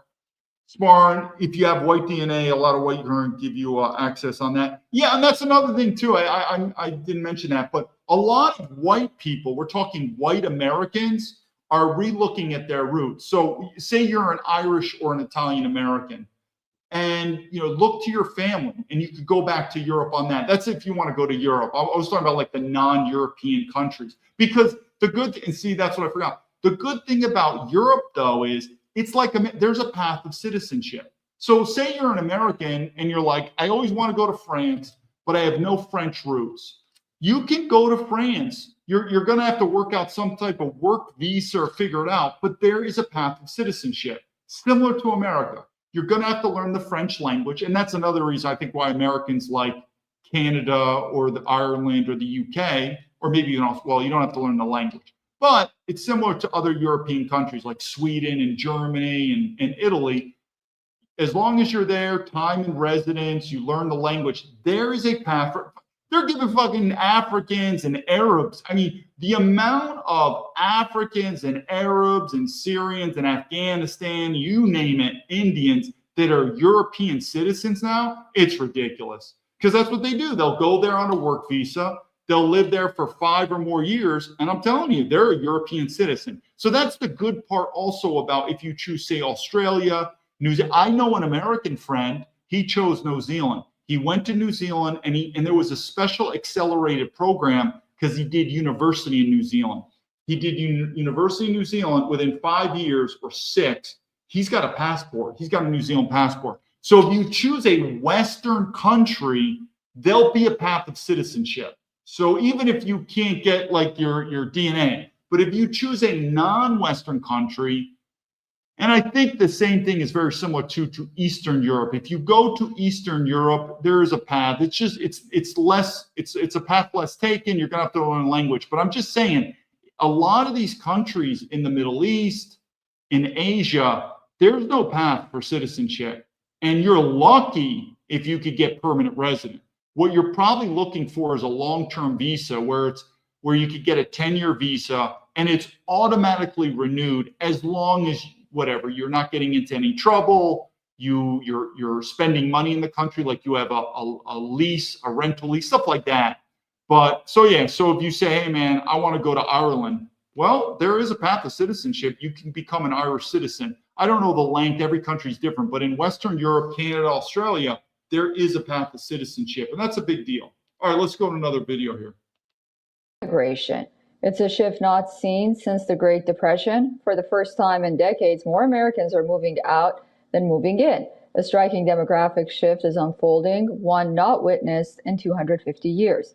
In 2025, the United States recorded net negative migration, estimated by the Brookings Institute, saying that the country saw a net loss of around 150,000 people. We'll do another video. Yeah, Ireland is actually, where the hell is this? Ireland is actually a pretty cool place. 1 second.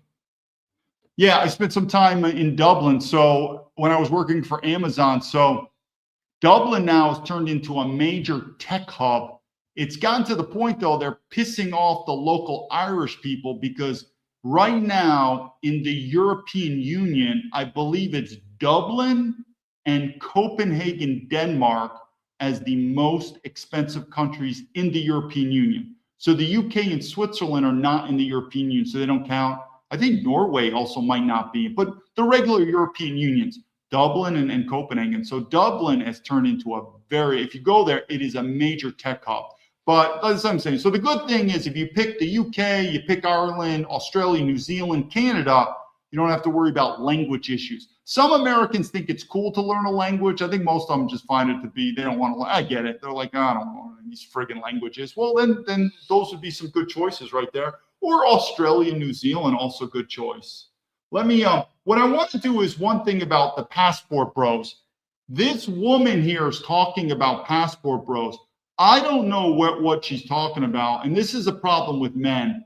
White men are getting advice from women, racial minorities, immigrants, or cuck men. You know, the best thing you could do to young boys, give them a good father. So anyway, this woman's on the internet and I just heard what she's saying. I'm like, what is she talking about here? Because one of the reasons that guys leave could be girls. That wasn't me. I wasn't really into Asian girls. They're fun to fuck. There's no doubt about it. I think in the bedroom, they're fun. But I still always prefer, you know, I joke, if I redid my languages, I probably should have done Russian, been Russian. I could have, those women are different. But it is true. One of the reasons it seems that guys are leaving America is because of girls. And that's a totally different subject. But if you're going to leave the country and that's your thing about getting a girl, yeah, think about it. This woman right here, I don't know what she's talking about, but let's hear.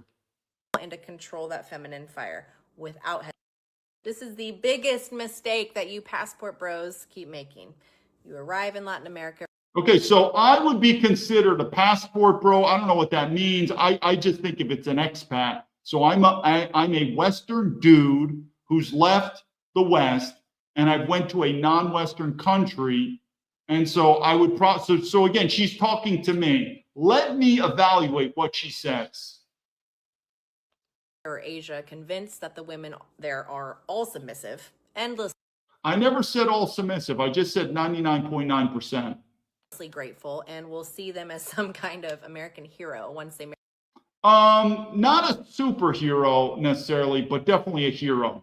marry them and bring them to the States. Couldn't be Don't even need to marry him, and you don't need him being bring to the state. That's a bonus, though. It's definitely a little icing on the top, but you don't really need to say, passport, marry me, I take you to the States. It can help. There's no doubt about it. I know guys who do that, but you don't really need to do that.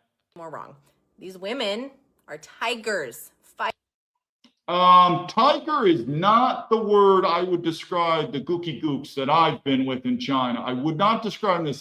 When I think of a tiger, I think of these feminists. Now, there's some bullshit in America with these Asian tiger moms. All I'm telling you, the best way I could describe it is eating Chinese food in America and eating Chinese food in China. It's a little different.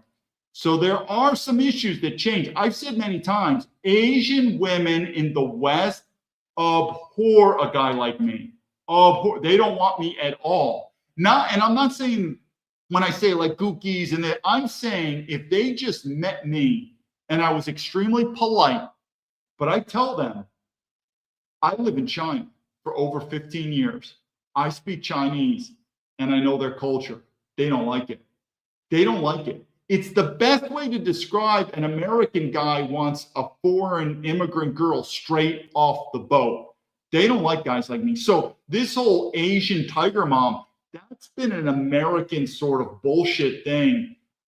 It's not there. So anyway, and also, who's this white woman? I wonder what her experience is. I don't know if she's jealous of white guys leaving, but I've said many times, I miss the white woman's DNA, her looks, but their attitudes are horrible. Isn't this woman, this white woman, doesn't she sound like angry and nagging, like she's jealous of white guys leaving?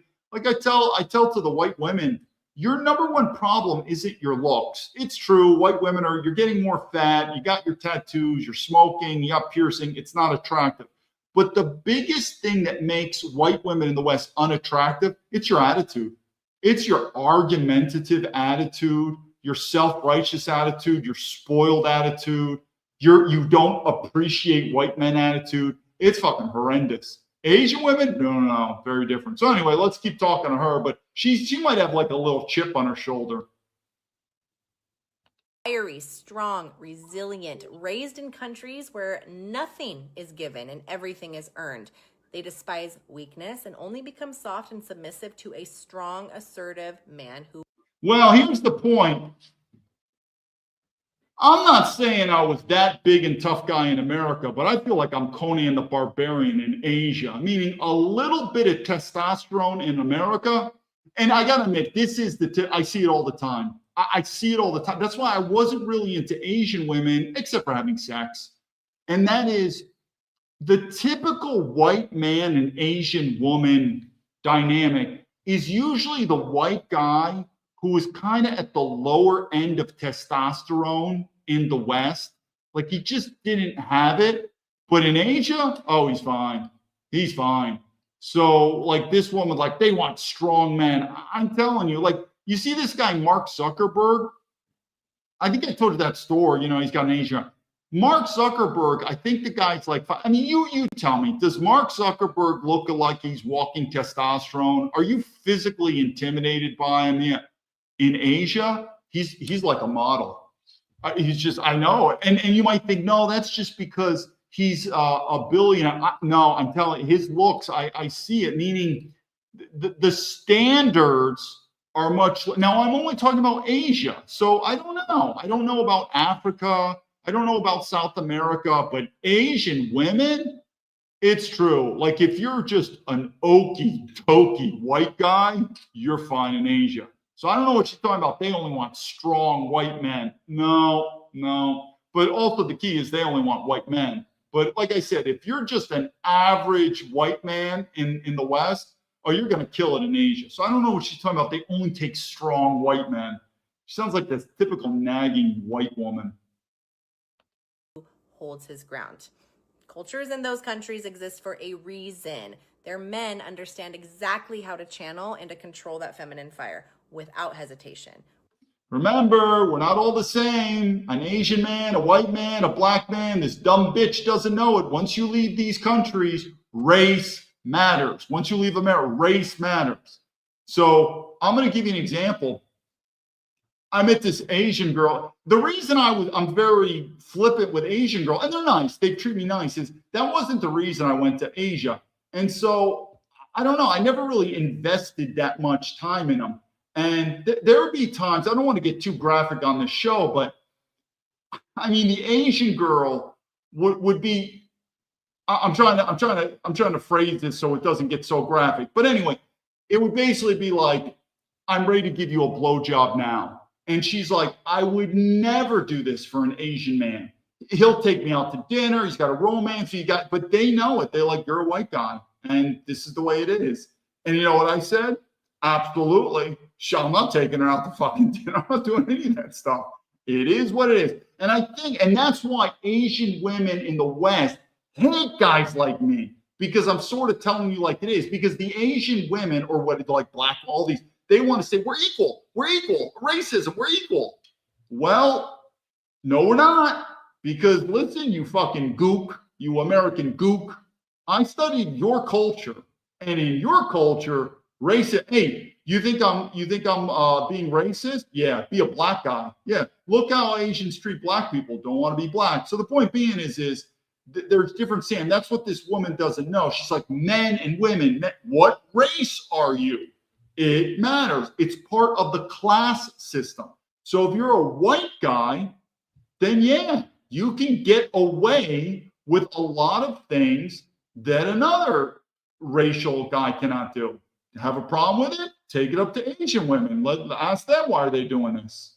Without folding. But if you show up acting like the rescuer, bending over backwards, handing her everything that she asks for, she'll love it, yeah, for a little while. But the moment that tiger realizes that she holds all of the power.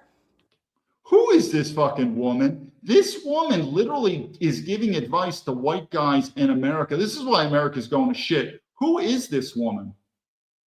You're finished. She starts measuring you against the men back home, the tough ones who don't fold, the ones who stand firm, the ones who know how to lead her without hesitation. Then the dynamic shifts. Respect, goodbye, and you're no longer the prize.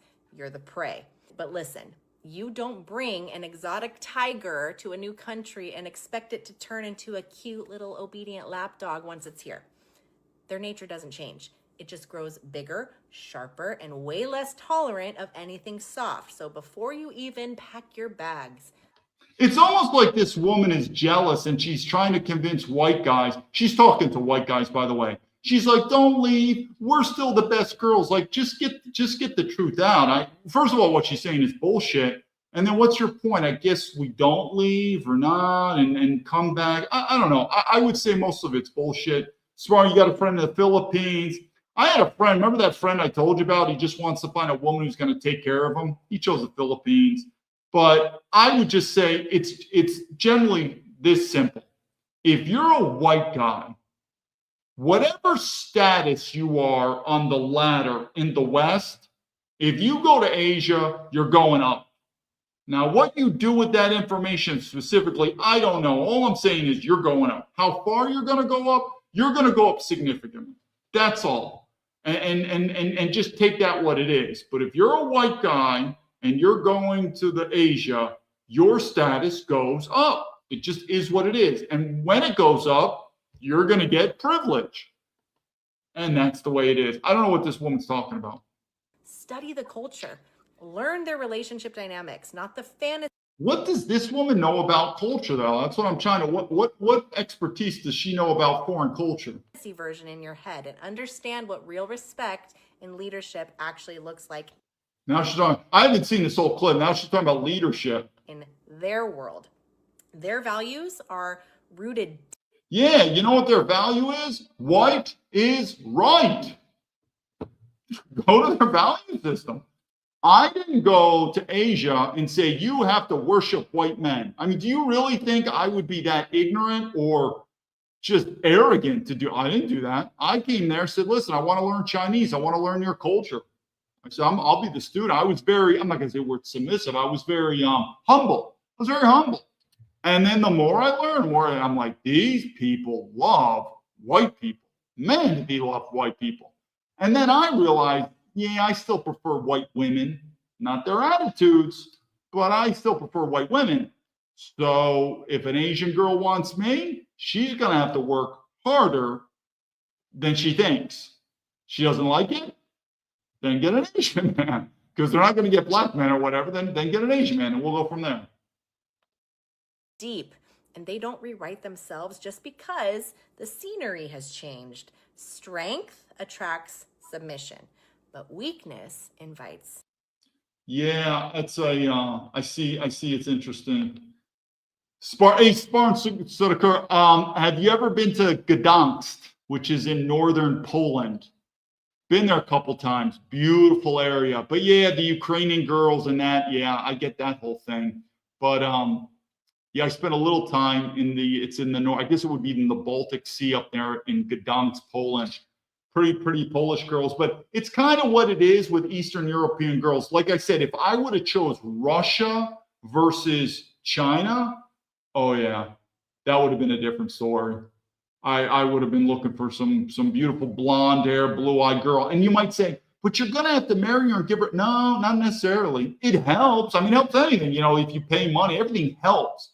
But I'm telling you, you can go there as a white guy. I'm talking Asian, white guys with Asian. I don't know about Eastern European girls. It could be different. They'll be like, what do you do for work? How much money do you have? You know, sometimes these Eastern European girls do come across as prostitutes. I mean, I met some fucking Russian girls in Beijing that I was in, and they have a very, if you think it's bad in America with the money, so that's where maybe, you know, the white woman's talking about like these, but some of these Eastern European women can be really, what do you do for work? What do you do? But as long as you can put up, they will be submissive. Meaning, but they expect power. If you have the power, provide and protect, they will be submissive. But Eastern European women, again, I'm not an expert on them, but they got this, for lack of a better word, I'm using the whole prostitution thing. They will size you up, but at least they will acknowledge, I'm the woman, you're the man. If you're dealing with Asian girls, I don't think, dude, you could be a fucking English teacher. It's a total, and I'm telling you, that's another thing too. You go to Eastern European women, if they see a white guy dating an Asian girl, they'll look at you like you're a little dick white man. Like they'll look down upon. It's so weird. Once you leave America, you start seeing these racial things. And I want to save the best video for last to just show you how fucked up America is. And this is from MAGA. This is from a MAGA superstar. And if you look at this video and you don't also agree with me and say, this is as retarded as can be, then you realize why our country's going to shit. But once you go to these non-Western countries, the topic of race is real, it's in your face, and it is what it is. You can either accept it or not, but all these, and I can tell you white is where it's at. But I would be interested. So I spent time in Warsaw, Lutz, and a small town in southeast Poland. Interesting. Yeah, I spent some time in Gdansk. Supposedly it's a resort town, and it was pretty good. It's pretty beautiful. Let me do one more video here. And safe. Over the past few months, for some people, a new American dream is emerging. To no longer live in America. Americans are leaving in record numbers. Oh, I see Golden Tulip. Yeah, there's something. It's weird. There's definitely, I still think if I went to Eastern Europe, I would end up marrying a woman, we'd have children. But I got to admit, living in Beijing, not as much in Hong Kong, but in Beijing, there's a large Russian community, Ukrainian, Kazakhstan, but they're also racist. If you're Kazakhstan, you're either Asian or you're white Russian. And they'll be quick to say, I'm fucking Russian Kazakhstan. I'm white. But the women, it's very transactional. It's very transactional, which in some ways, I guess it's fine. Let's get out the bullshit. But if it's true, if you are with an Eastern European woman, you better take charge. Because if you don't, she could fuck you over. She could leech you. Think about the image of a prostitute, stealing your money and sucking your money. So I don't want to generalize too much because I'm not an expert on Eastern European women. But living in Beijing, I wasn't really into Asian girls, so I would go with a lot of Russian girls because again, there's not many other, American girls. And it felt sometimes that I don't want to generalize too much because I don't have as much experience with Eastern European as I do with Asian girls. A ton of it, and I'm fluent. And it would have helped if I could speak Russian, because we're actually speaking in Chinese. So she would speak Chinese, which is a foreign language. I would speak Chinese, a foreign language. That if I could speak Russian, I think it would have been different. So obviously when I'm with Asian girls, I'm speaking Chinese, so you understand it better. But with Asian girls, I just think they really like white guys. And I don't blame them, because I really do think they got lucky, because I prefer white women.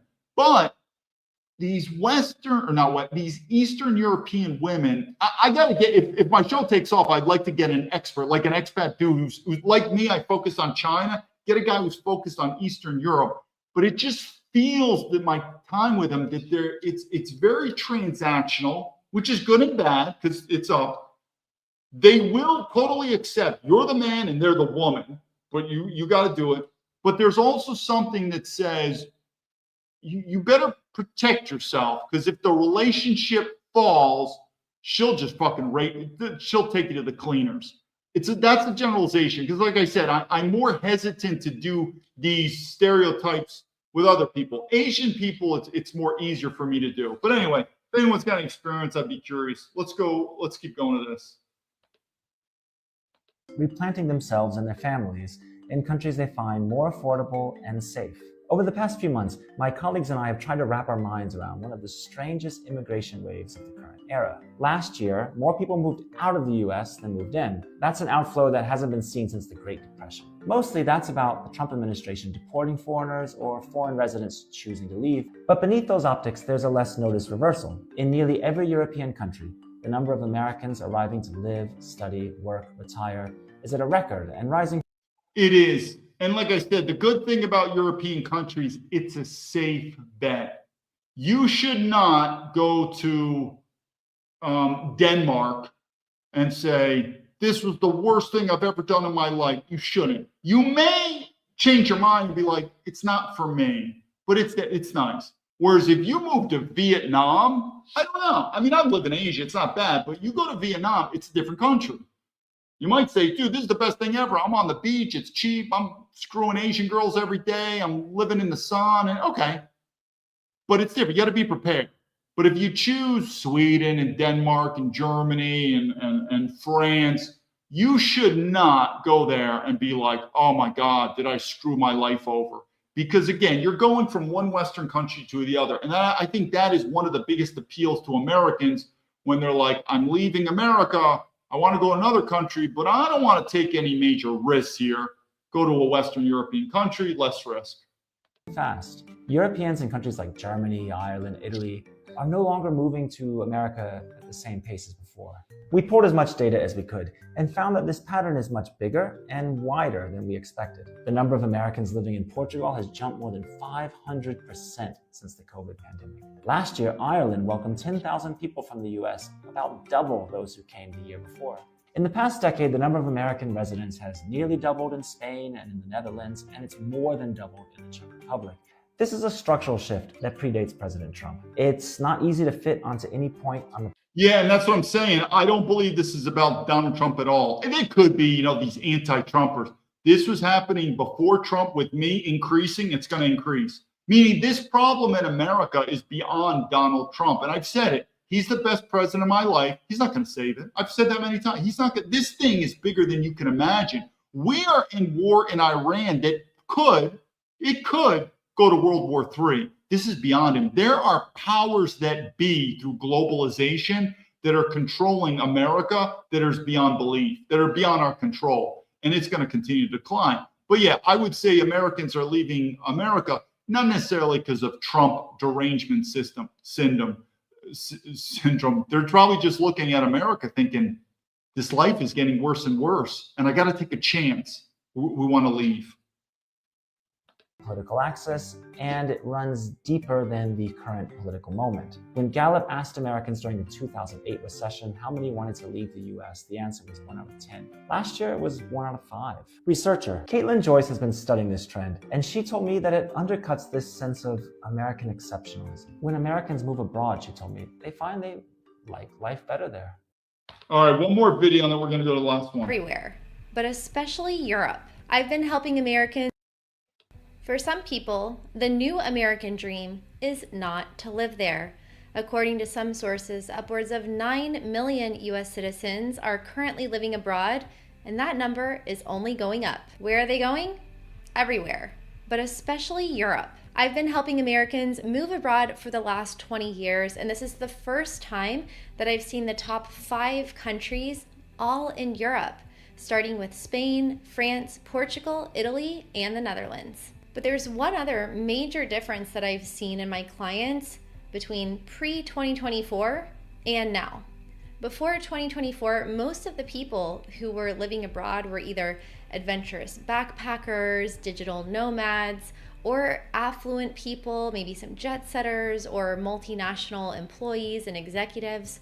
But since 2024, the type of people who want to move abroad is really everyone and anyone. Most people moving today describe themselves as ordinary people who just want a better life, or some who feel that it's their only option, but they aren't always welcome where they go. American tourists, expats, immigrants, and digital nomads have faced waves of protests in places like Spain, Portugal, Mexico, and Bali, especially in the last year due to the sheer number of US citizens abroad.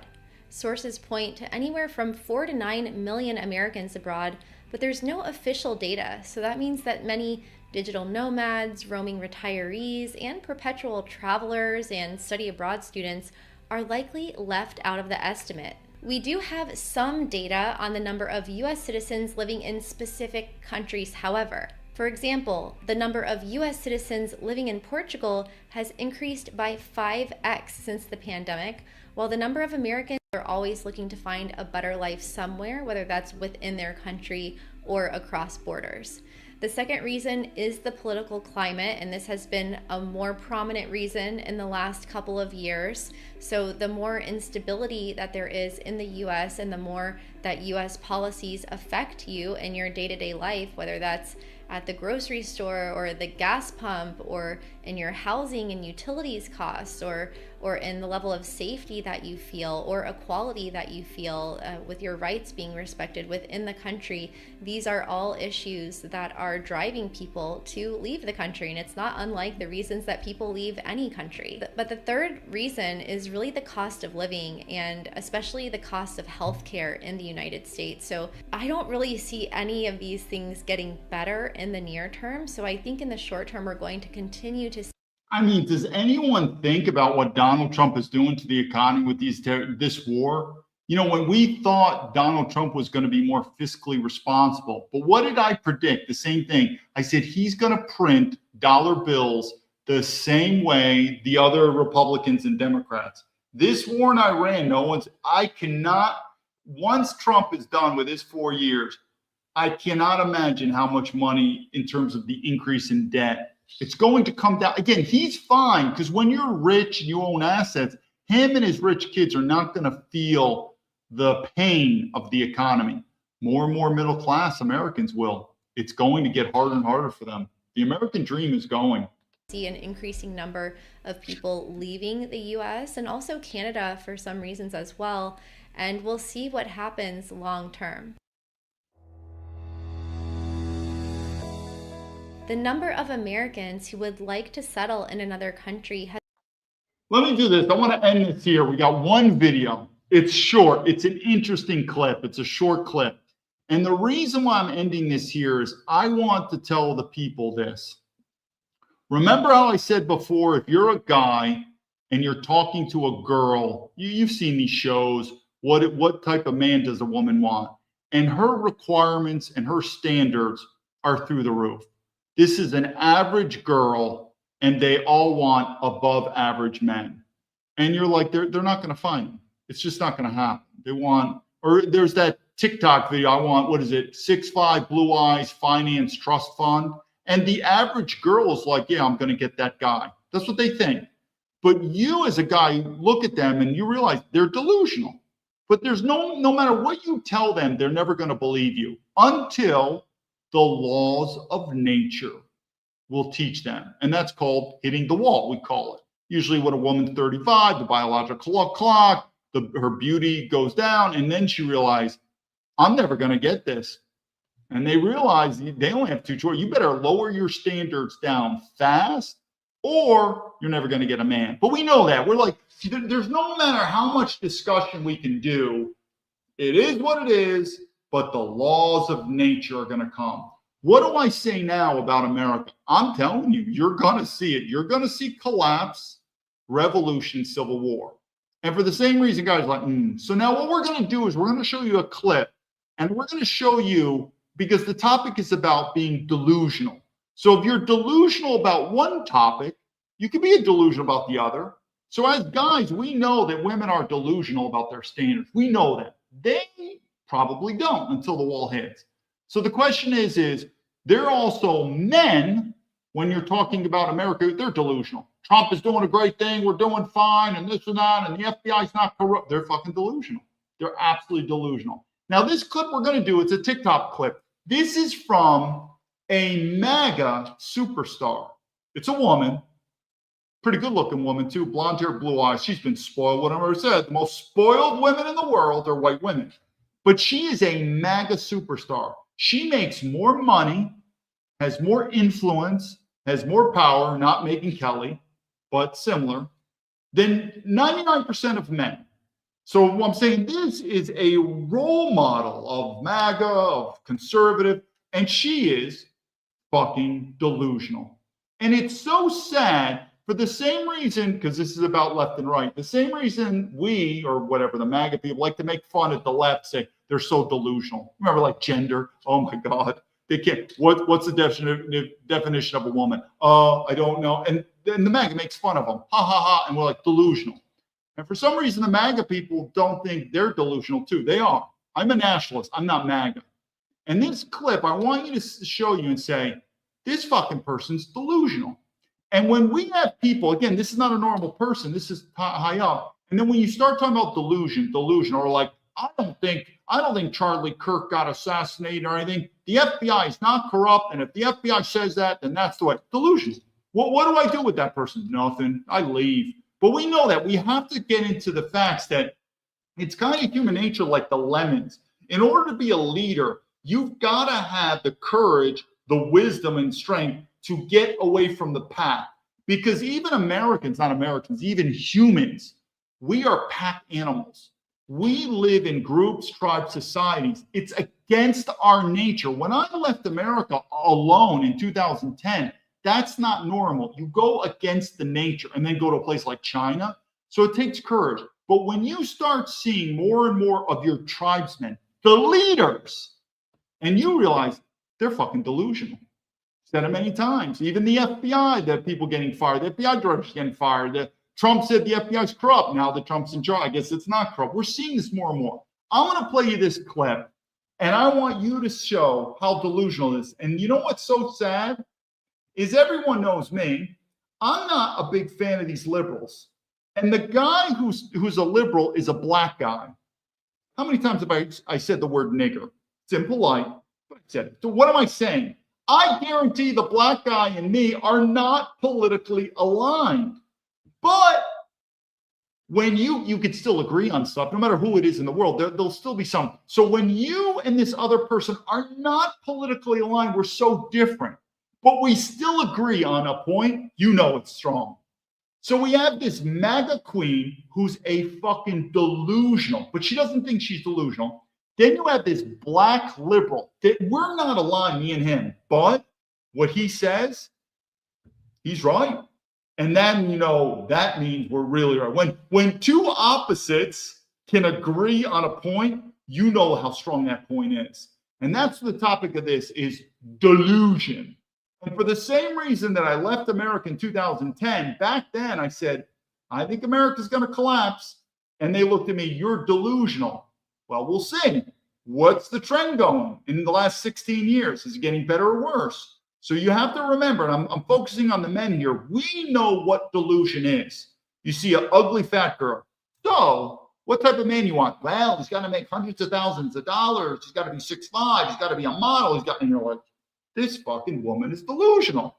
But she'll never believe you until, what is the wall? It's collapse, civil war, revolution, nature. So we're going to watch this clip. Let me dig in the person's brain. 80% of humans are not smart. A lot of retarded people. So again, the reason why this clip is so important is this person is not the normal MAGA. This is a MAGA superstar. She has more money, more fame, more influence, more power than 99% of American men. This and because we spoil these bitches. We spoil. White women are the most spoiled women in the world. I want you to look at this. And again, the topic is delusion. For the same reason that when I left the FBI in 2007, I wrote Senator Chuck Grassley, I would never go public. In fact, I don't want to come public now because I knew it. I said no one would believe me. No one would believe me back then, 2007. Even now, people are like, well, the FBI was corrupt, but now that Donald Trump is in charge and we have Kash Patel, it's not corrupt anymore. What do you do with people like that? You leave. You just leave America. Okay, let's play this clip. And again, the topic is delusional. Someone because of their skin. Okay, here we go. So first we got Trevor Noah. And I would consider Trevor Noah a nigger. And why? First of all, Trevor Noah is mixed race. He's very happy that his father is black. He left South Africa because he doesn't want to hang out with the niggers in South Africa, and he thinks South Africa is a shithole. He got a ticket to go to America, and he complains about white people. The reason I'm emphasizing this is we're not politically aligned. I think we could get with that. We're not politically aligned. But that doesn't mean we're not 100% disaligned. And in this point, guess what? Trevor Noah is 100% right. And he makes MAGA look like a stupid, retarded delusioner. I guess you call him a libtard too in MAGA. This is us. This is MAGA. This is Donald Trump's party right here. Ready? Let's go. I've never looked down on someone because of their skin color. To me, true diversity is diversity of thought, not diversity of color. I don't see color. I go after Hillary Clinton and she's white as they come. You don't see color. So what do you do at a traffic light? I don't believe in that at all. So Trevor Noah is 100% correct. And what do I keep saying? Remember, this is not, so you know her name's Tommy Lauren. She's probably one of the most privileged white whores around. Meaning she'll still complain about white men have spoiled her. So just like MAGA likes to make fun of the left, they can't gender, right? We make fun, which I agree. Gender is real.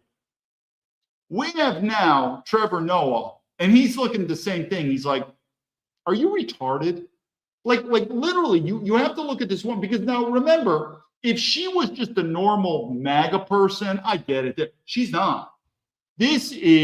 This woman, Tommy Lauren, again, she has more money, more power, influence than 99% of American men. She's opposed to Fox News, you name it. That's Trump party. And they make fun of liberals because liberals say there's no such thing as gender, which I agree, that's retarded. But our party, we're the MAGA, man. We're not retarded, they're retarded. And guess what? You've got a guy like Trevor Noah, which I'm telling you right now, we're not aligned, Trevor Noah. Not aligned at all. He probably should be sent back to South Africa and learn to respect black people. We'll do another video on mix. He's a mixed race kid. They're the worst. Same thing with Asian. These are the worst. So I think we can all agree, I'm not politically aligned in many ways with Trevor Noah. And Trevor right there is making the MAGA leadership look like a retard. And guess what I think? He's 100% right. He is 100. What do you mean you don't see color? What type of bullshit is that? Like if you're in China and you said that, the Chinese would look at you like, what the fuck are you talking about? You don't see that guy's a black guy and that's a white guy and that's an Asian guy? They would look at you like you're mentally fucking retarded. The same thing we rightfully so look at people who can't get gender. I mean, I get it. There might be less than 1% of the population. I can't tell if they're a girl or guy, whatever, they're a hermaphrodite. But I'd say 99% of the population, pretty simple. That's a woman, that's a man, woman, man, woman, man. I mean, it's his daylight. But you notice with the MAGA, because it goes into, and in fact, we're some of the most racist people in the world when we talk about race, the Jews. Oh yeah, if you think Israel is primarily Judaism by religion, race is first, race first. So how retarded is that? We're going to play this clip again, but you don't think there's a sense of delusion? So I'm telling you, these are the same people that would look at a guy like me, like this guy, David Baumblatt, collapse, revolution, civil war. The FBI's corrupt. Give it time. What do you do with these people? You leave. I mean, that's what I did. It's going to get worse. Let's play this clip one more time. And I just want you to see Again, this is not a normal MAGA person. This is basically Fox News. I mean, think about it. She's on Fox News. And think how privileged she has gotten in her life because of white men, because of not black men, not Asian men, because I see race. Who are the most spoiled women in the world? White women. And who spoiled them? White men. And how retarded has this woman? Well, I'll tell you, I am fully in favor of a military draft for this Iranian war, and I want women to be drafted along with men. This is how just retarded America's gone. But let's go with her one more time. Again, she's not, and I agree. I've always said I like the white woman's DNA looks. I mean, she's a very beautiful white woman, but her attitude, her beliefs, her entitlement, her retardedness is what I'd like to smack this fucking bitch around. What a dumb bitch she is. What a dumb cuck father who never educated her. And here you got Trevor Noah, rightfully so, calling MAGA, what are you people, bunch of retards? And he's right. He's right. Not me. I'm not MAGA, but boy, he is right. Here we go. One last time before we end the video. I've never looked down on someone because of their skin color. To me, true diversity is diversity of thought, not diversity of color. I don't see color. I just wanted to pause right there. What the fuck does that mean? I don't see color. Does that not sound like the same retardedness if someone's like, I don't see gender? What are you, blind? Where does this go? Remember, this is basically Fox News. I mean, you don't think we could get the top MAGA Republicans that would agree with her? They say it all the time. Same thing with college universities. I don't care if they're Jewish, if they're Asian, if they're Indian. I don't like Vivek Ramaswamy, right? Vivek Ramaswamy. I don't care what race it is, as long as you're smart. Good luck with that. I see race. Race is real. And look at Trevor Noah. He's got to educate her like a dumb bitch. I go after Hillary Clinton and she's white as they come. You don't see color. So what do you do at a traffic light? It's actually a pretty good joke by Trevor. I got to give it to him.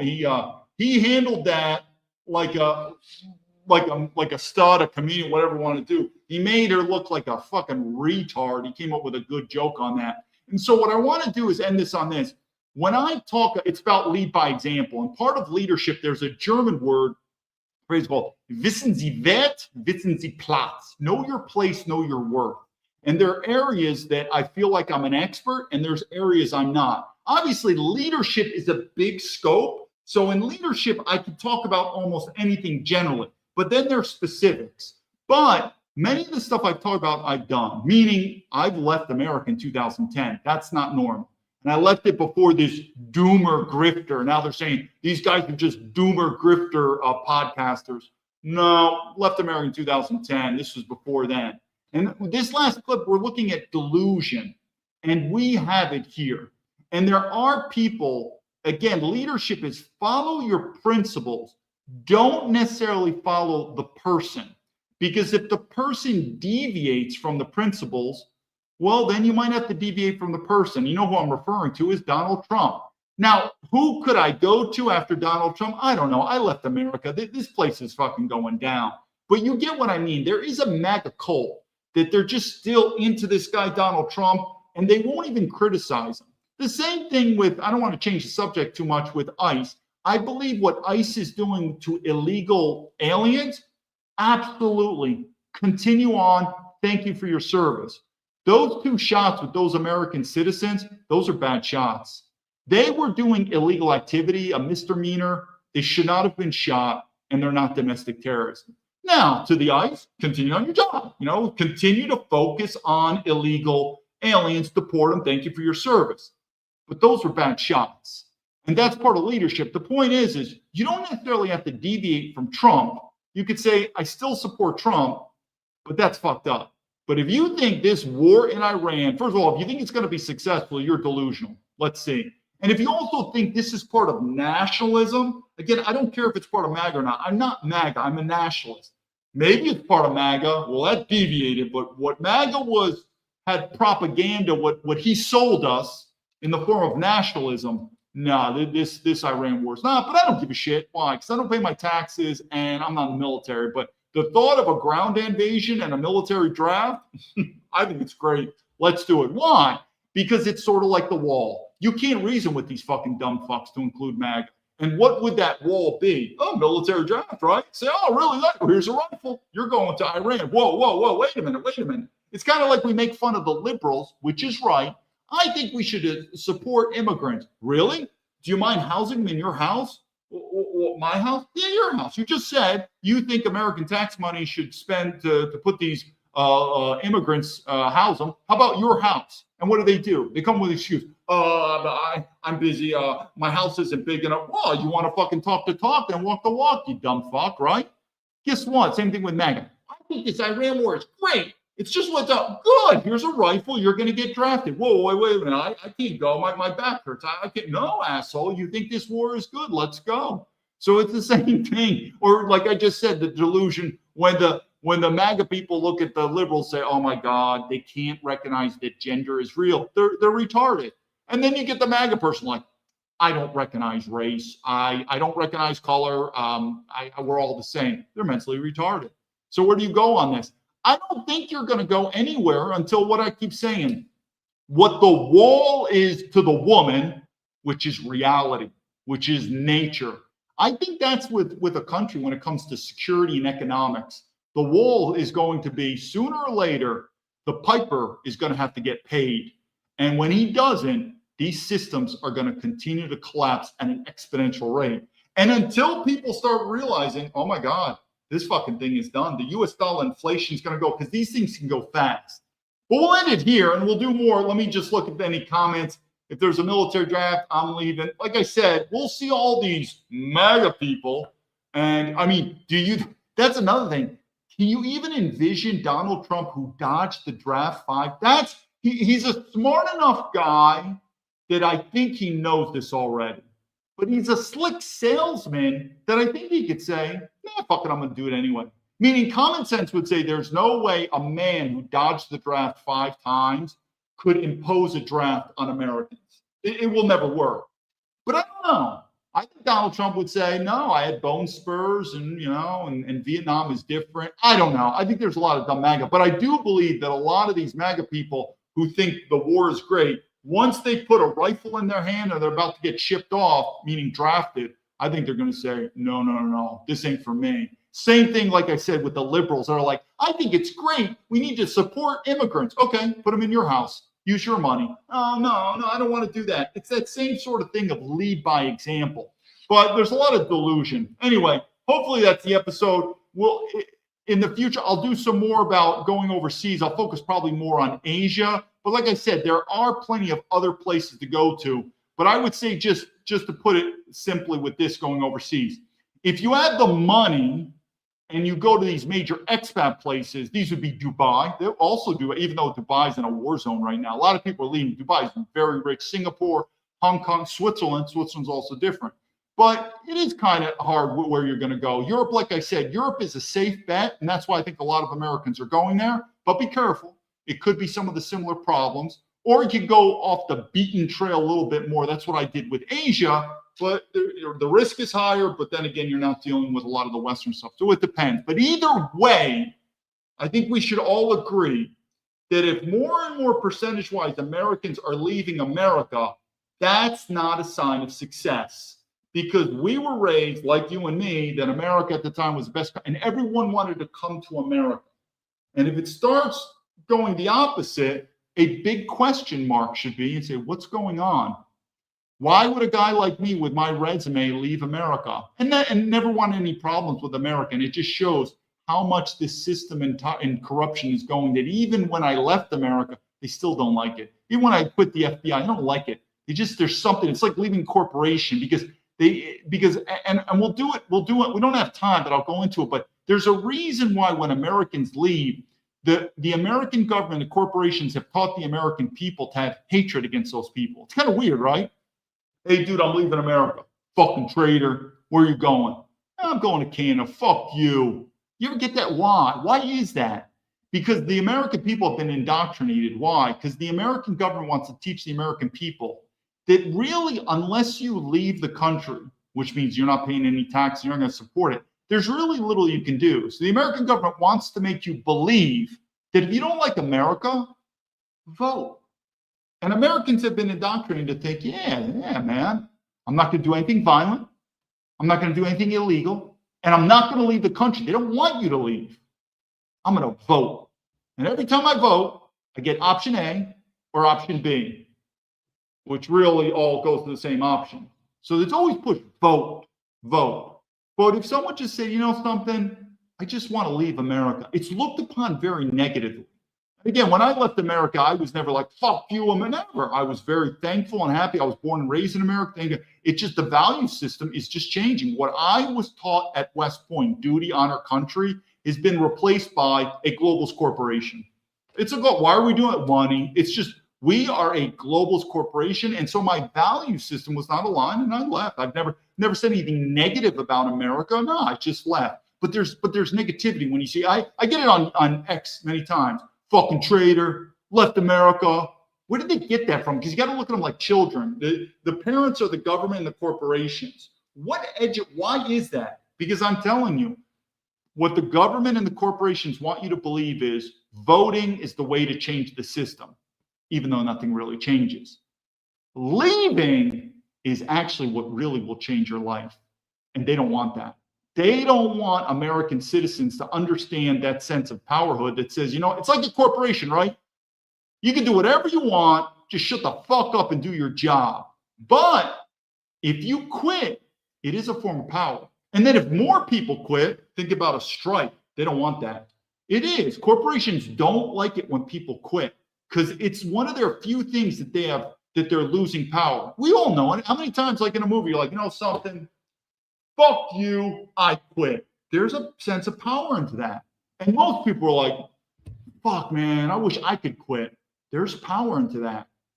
So the American government, they don't want to make you know that there is a sense of power. When you leave the country, it's your saying, I quit. I'm not going to take this shit. Same thing, I quit the FBI. It's in my nature. Sooner or later, we're all going to die.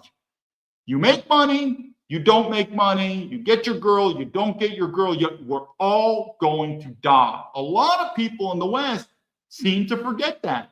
They really seem to forget that. That was another reason why I left the FBI. Most people, we're talking 90% in the FBI, it is a pension and a paycheck. They're not doing it for duty, honor, country. But if you realize no matter what you do, success or failure, we are all going to die. I'm not going to be remembered, and probably neither are you. And so what does that do? It takes your fear level and it decreases it. Because organizations, like it or not, they do want to have an element of fear on their citizens. If I don't pay my bills, if I don't do this, I'll go to jail. I don't have enough food, I'll starve. That sense of fear is a sense of control. They want it. But every now and then a person says, I don't give a fuck. There's been many times in my life, I thought my life was going to be over. And it didn't. I could say I got lucky. But sooner or later, my luck is going to run out. Even old age, my luck will run out. There's many times I've had many regrets in my life. But the one thing I've never had any regret, and I'm 50 years old, never, is I've never not done something in my life based upon fear. There are things I didn't do in my life because I'm like, that is retarded or that's way too risky or what. But if it's only because of fear, no. So by all means, there are going to be decisions in your life where you're going to say yes and no, and I think, and use an educated mind. But you don't want to be, at least from a leadership level, and when you're older in life, to say dad or grandpa, or maybe you don't have kids, and you say, fuck it, I did my life and I don't have any kids. But you don't want to be that person who says, why didn't you do that? And it's, I was scared. You don't want that to be that single variable. It could be something else. I didn't do that because I didn't want to risk that person or that, or I thought it was a retarded plan or so. Who knows? But you don't want to be, I didn't do that, especially something that you always wanted to do, but you're afraid. And that's also, like I said about the government, they get you into that pension plan. I've seen it. Same thing with some yo-yo CIA guy who was just like, man, 7 more years, 7 more years. I remember that, 7 more years to retirement. And I thought to myself, I don't want to be that fucking pussy. Because when I left the FBI, it wasn't just 3 years in the FBI. My Army time counted. My 4 years at West Point counted. So 20 years in the FBI, that's a 30-year pension. It's fine. One day I will die along with you. None of this is going to be remembered. But try to reach on to something that's beyond the humankind. It's something that you almost feel that it's past the human nature. That's in that spiritual, religious, metaphysical realm. And you'll know that realm is when you push yourself to the point where you're like, this is pretty fucking scary, I have to admit. And I'm not doing this because I'm on drugs, I'm drinking alcohol, or I just want this thrill. That's not, because you would prefer it not to be risky. There's just something you want to do. But then you realize, this is fucking dangerous. This is really dangerous. And then you realize about leadership, it's not the absence of fear. We all know that. It is the presence of fear, but it's your ability using courage to overcome that. And I say that again, it doesn't matter what I'm working with, but the biggest obstacle that I've seen in human existence is fear. It's without a doubt, it is the most controlling factor. And there's no doubt leaving America was one of the issues, especially saying, hey, I'm picking up my shit. And I put 5 suitcases and I just put on the airplane and I flew to China. And it was a wacky adventure that more videos I'll explain. So I keep saying that. And these fears, not necessarily about leaving America, they could be in so many different tribulations and trials in your life. But what I've seen in the government of America is I have seen a weak man, particularly a weak white man, who's changed from our forefathers. Our forefathers were the ones who left the comfort of Europe. They moved to America and it was dangerous. They did not immigrate to America. They were settlers. They had a shovel in one hand because they better earn their way. They had a rifle in another, and they probably had the Bible too, because they knew that one of the best ways to overcome fear is that sense of God. Whether you get that from religion, you get that from philosophy, or you get that from spirituality, something. But fear will come, and belief in God is your biggest strength. And what have we accomplished in America? Amazing things. And I truly believe, make America great again. America was a great country because we had great men. And I think the problem is, I've said this many times, that thing, weak men, strong countries, weak men. And I think we are the products of exemplary men. And we've gotten lazy, we've gotten spoiled, we've gotten selfish, and we've allowed the corporations to take us over. And that's what we live in. We live in the corporation, the globalist corporation called America. And that's the number one reason why I left America. For what I learned at West Point, which is the founding of America. The United States Military Academy, West Point, goes all the way back to George Washington, where he remarked on it. This is America. If we lose West Point, we will lose the continent, George Washington. And those men that founded West Point, the leaders, I believe they would look at the later generations of us, and I think they would be sad. They truly would be sad. And as we're going off the war in Iran, we're like, no, we're reliving that. No, we're not. We've turned into bullies. Those men, our forefathers, weren't bullies. We're turning into bullies now. And we're working for the corporations. We know it. So I can go on and on. We'll save for another video. But I go back to here. Just like leaving your state, your city, or your country, it is going to take courage. And many people will not do it because they're very intimidated. And I say again, from leadership, whatever decision matrix you use of should I or should I? Should I be with her? Should I not? Should I take the job? Not. Should I leave the country? Not. This or that. Make sure that you will never have a variable that if someone says, why didn't you do this? Or even you did do something, whatever. And the reason is because of fear. That is the most horrible explanation later in life. You will regret it unbelievable. There are so many things I regret in my life. But the one thing, I will never have any regrets. My level of risk was beyond the normal man. And I've never really had a decision where I said, well, I'm not going to do it because I'm scared or stuff like that. Hopefully that adds some value. And again, like I said, give it time, but you're going to see the trend. More and more Americans are leaving. And if you love America, stay. But don't be like a lot of Americans say, I'm not leaving because, and they don't want to admit it, they're scared. They're scared. Until then, David Baumblatt from Terrabin Leadership, I appreciate your support. Lead to victory.